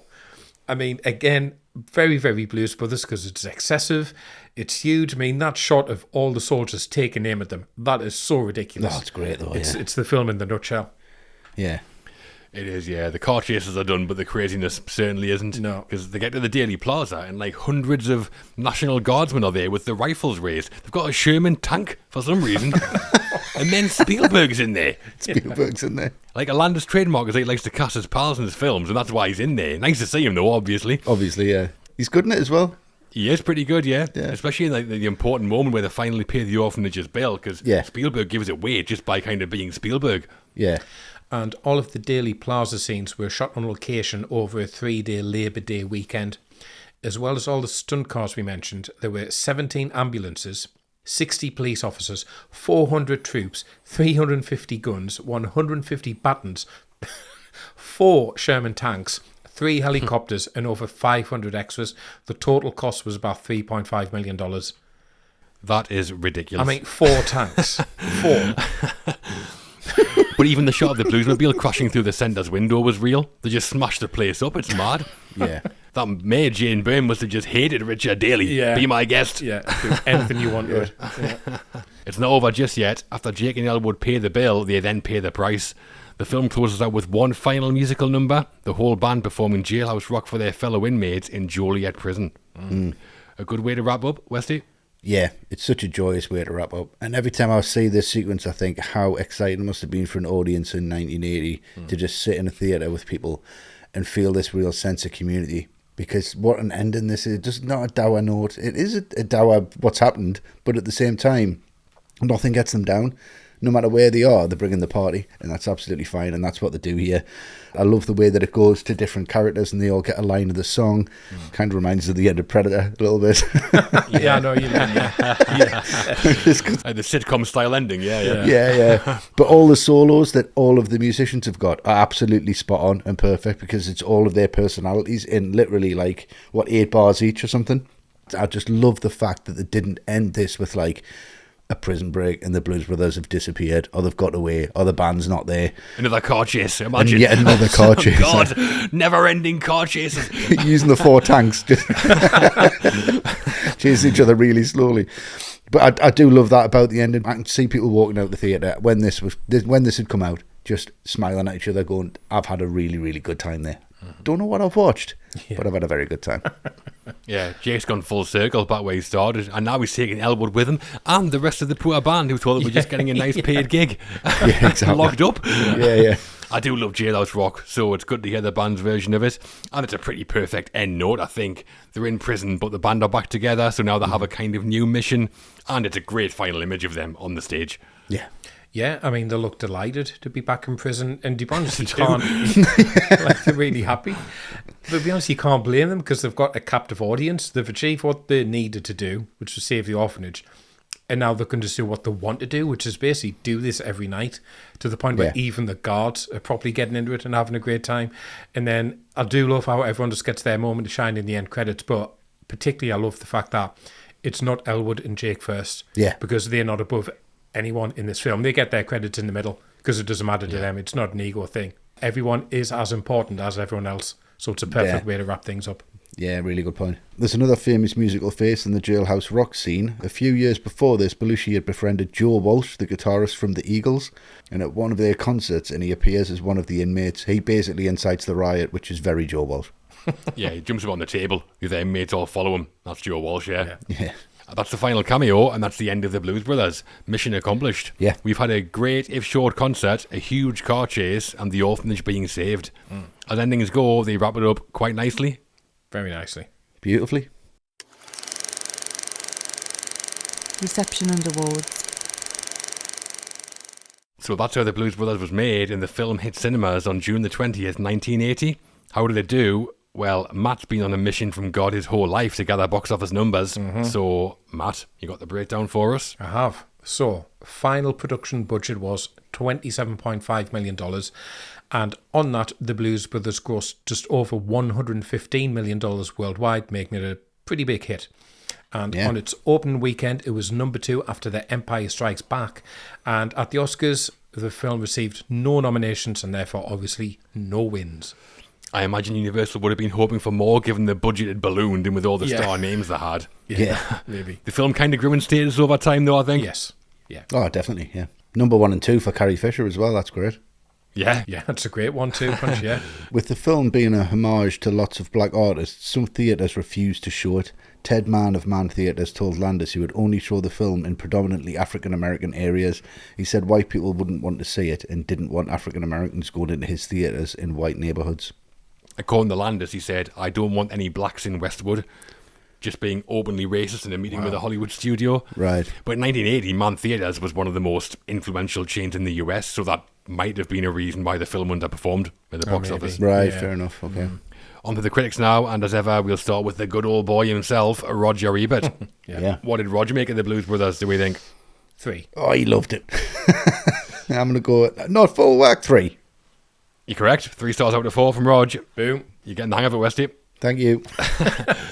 And he said, the Blues Brothers is the Sherman tank of musicals. When it was being filmed in Chicago with dozens of cars piling up in intersections and crashing through the Daily Center, it seemed less like a film than a war. It proves that if you're loud enough, vulgar enough, and have enough raw energy, you can make a steamroller into a musical. Yep, he's not wrong. Yeah. The Sherman tank of musicals, considering they actually had 4 of them. That's pretty accurate. Yeah. Yes. Janet Maslin in the New York Times was less impressed, as always. Right. She said, "There isn't a moment of the Blues Brothers that wouldn't have been more enjoyable if it had been mounted on a simpler scale. $30 million, and what did all that money buy? Scores of car crashes, too many extras, overstaged dance numbers, and a hollowness that didn't come cheap." Right. And mountains of cocaine. Don't forget that, Jan. Yeah, don't forget that. Yeah. I mean, it could have been a lot cheaper if it was staged as a musical only, but all the spectacle and excess is kind of the point, isn't it? Of course it is. Yeah, it's what people love about it, so... You don't watch the Blues Brothers for restraint, I don't think. No, you don't. Definitely not. And in a retrospective review in Empire magazine, Kim Newman gave the film 4 stars out of 5 and called it an amalgam of urban sleaze, automobile crunch, and blackheart rhythm and blues. Better music than any film it had for many years. Yeah. It still sounds great and looks as good as ever through Ray-Bans. Yeah. Nice. I think in terms of how it sounds, Root stuff sounds better the more years that pass anyway, so it's got that on its side. Oh, of course it does. And today on Rotten Tomatoes, The Blues Brothers has a 72% approval rating from critics and a much bigger 92% approval rating from audiences, and on IMDb a score of 7.9 out of 10. It's big. Big gap between critics and audiences, yeah. That is big. I think that's a film where people who love it really love Really it, I love think. it, yeah. Which you'd probably expect for the Blues Brothers. Yeah. Oh, yeah. So a mixed bag for the Blues Brothers on release, a good box office showing, but not the smash Universal wanted. No Oscars, mixed to positive critics, and some racism in distribution. And despite all that, it has gone on to become one of the most beloved films of its era. Definitely. I think the audience has spoken loud and clear on this one. Yeah. Too right. They always will for this, I think. Sequels and influence. The Blues Brothers was a respectable box office hit and has gone on to become a beloved classic, and there was a direct sequel, Blues Brothers 2000, which came out in 1998. Landis directed, and Aykroyd returned as Elwood, joined by John Goodman as Mac, Mighty Mac McTeer. Loads of Macs. Yeah, Big Max. Return of the Mac. I've seen the sequel, and it's enjoyable enough, although not as good as the original. And the general reception kind of backs that up as well, so we're going to stick with talking about the first film and its wider influence and legacy. Fair enough. So, what is the Blues Brothers' place, and how is it remembered today, do you think, Westy? I think a lot of it's down to the look. I think they made, like we said, I think the actual look of the Blues Brothers was really authentic and really had that vibe. The black suits, the sunglasses, the fedoras all worked. Like I said, massive influence on kind of City and On Fire and Men in Black and Reservoir Dogs, that type of look. I think it really pushed forward for the action buddy cop roles, and also opened the door for a lot of Saturday Night Live artists to come off the television and onto the big screen. I mean, I don't think you'd have Beverly Hills Cop, for example, without this. Soundtrack, like I've mentioned before, is really integral, and how it just has them really cool retro tunes, and that just feeds into what happens a lot now, even on TV shows now. They have that in to set the tone, and that's what the Blues Brothers did then. So it's affected lots of people, whether they admit it or not. Whether they're going to actually put that into the canon and say, the Blues Brothers really inspired me to make this type of film. People hark back to this and go, it gives them confidence just to be a little bit more dangerous and a little bit more stupid. Yeah, I think the biggest piece of the legacy is maybe the revival of the music it celebrated. Like we talked about how in 1979 R&B and blues was kind of dead commercially. Yeah. Disco and the Bee Gees had gobbled up everything in sight, and punk in the UK. So that's how they got all these big soul names. And then this film comes out, and within a couple of years, all these artists had renewed careers and relevance. James Brown said that he suddenly started getting a lot more calls after this film came out. And credit to Aykroyd and Belushi for making that happen. I think that's great. Oh, yeah, too right, yeah. Beyond that, I think the film has become a template for the musical comedy that loads of films have copied since. The idea of a cameo-stacked like celebration of a music scene, or the road movie built around set pieces. I think you can see it in things like Oh Brother, Where Art Thou? A road film with traditional American music set pieces. Yeah. And on top of that, it was, the first SNL sketch to become a film. Well, likely wouldn't have stuff like Wayne's World, Eddie Murphy maybe even without this. Yeah. And the Ray-Bans as well, the Wayfarers. Unbelievably, they had basically been discontinued by Ray-Ban before this film. And then suddenly, they're back. Yeah. Tom Cruise then wears them in Risky Business, and they become kind of iconic. They're like a defining look of the 80s now, I think. And it all kind of started here. I mean, they are from the Blues Brothers, them glasses in Risky Business. Yes, that's right. They were gifted to the director, and they're actually in the film. Yeah. Belushi gave him as one of his gifts that they said the black hole. Of course he did. Them glasses that Tom Cruise wears are actually a gift from Belushi. Yeah. Lovely. So, its mark is mostly musical, but you can see the Blues Brothers in lots of places, I think. Oh, yeah. Yeah, very similar. I mean, if someone turns up at a fancy dress party in the Ray-Bans, black suit, white shirt and tie, you immediately know who they are. No mistake. Yeah. That's how iconic the kind of visual legacy is, and it's the same for the songs as well. I think to a certain audience, you play some of these songs, or Shake a Tail Feather Think, they'll go, from the Blues Brothers, that's where they will know it from, not the existence beforehand. And also considering, sadly he died, only a couple of years after. Worth remembering, we don't have that much of John Belushi on film, where we see what a magnetic performer he was. And this is the ultimate John Belushi performance, so it's got to be treasured for that. And then, it wasn't the first jukebox musical film, but it really continued the lineage of it. And I think you can see this in the likes of the Hairspray remake, Sing Street, even the Mamma Mia films take a lot from Blues Brothers, I think. I'll take your word for it. Yeah, I mean, I'm guessing that's Yeah, so I've heard. Yeah. So, a sequel with mixed returns, but a huge influence and legacy for the original film. It boosted the careers of the R&B legends, the first SNL film, and a saved sunglasses brand. Yeah. Quite a journey for a film that started with two singing comedians dressed as bumblebees. Yeah, definitely, when you put it like that. All the Right Movies ranking. And we've made it to the end of the road, 106 miles from where we started. It's time for the final rankings, where we each give the Blues Brothers a score out of 10. So, Matt, your summary and score for the film, please. Yeah, it's easy to understand why people are so affectionate for this, because it's such an absolute one-off to take these songs, tie them into a contemporary plot revolving around two SNL comedians, and then to shoot it as a cross between an action film and a musical in a bit of a disaster movie. I mean, it should have been a disaster. On paper, this should have sank careers, especially when you realise how much cocaine was going on during this. Yeah. And the fact that it didn't, that's tribute to not just the music, but the sheer crazy energy that courses throughout this whole thing. But my mark is affected by what I've mentioned a few times, which is it's just too self-indulgent for me. I mean, we've not talked about much, but you could definitely lose the Twiggy scene. That brings nothing to it. Controversially, you could lose Carrie Fisher scenes. Again, it doesn't the fun, but it doesn't bring anything to the narrative. And many more scenes, even if they just snip like 60 seconds, cumulatively, you could really bring this down to a more manageable length. Like, it has no business being bloated to well over 2 hours. And it does just get a bit exhausting because it's so frenetic. So it has amazing moments, which then just get followed up by stretches of like 10 minutes where I'm starting to lose attention a bit, checking me watch a bit, to the point where for this film, I could watch all the highlights on YouTube and I'd get the same enjoyment that I would from the whole film. So I know some people adore this film, but I don't have that nostalgic love for it. But it is a load of fun, so I'm giving it a 7.5. What was that? Well, we've covered quite a lot there, haven't we? Yeah. The band, the car, the suits, the Nazis, the cocaine, and the music, obviously. Yeah. And I think this is still really impressive from John Landis, from a great idea by Aykroyd and Belushi, but he's the one kind of holding all the tones together of comedy, musical, action, religion in one film, and not having it feel like a total mess. This is John Landis and the magic tones for me. But Very nice. it does help when you have Belushi and Aykroyd as a double act fronting it all, of course. They're a great double act. Yeah. And the thing that elevates it most is obviously the thing that's supposed to, the music. The performances of Aretha, Calloway, Ray Charles, James Brown, John Lee Hooker, all of them are superb. And then the band doing their numbers in the climax, they hold their own for sure, which is no mean feat. There are some flaws for me as well. The narrative writing, like I said, and I came to this one late, like I said at the start, so no nostalgic love for it. And for me, I know it's kind of the point, but there's too many bloody car chases. Yes. But the more I've watched it and researched it, the more I respect it and love what it is and what it does. Yeah. It is important. It is fun. Not full marks for me either, but it's not too far off. It's 8.5 out of 10.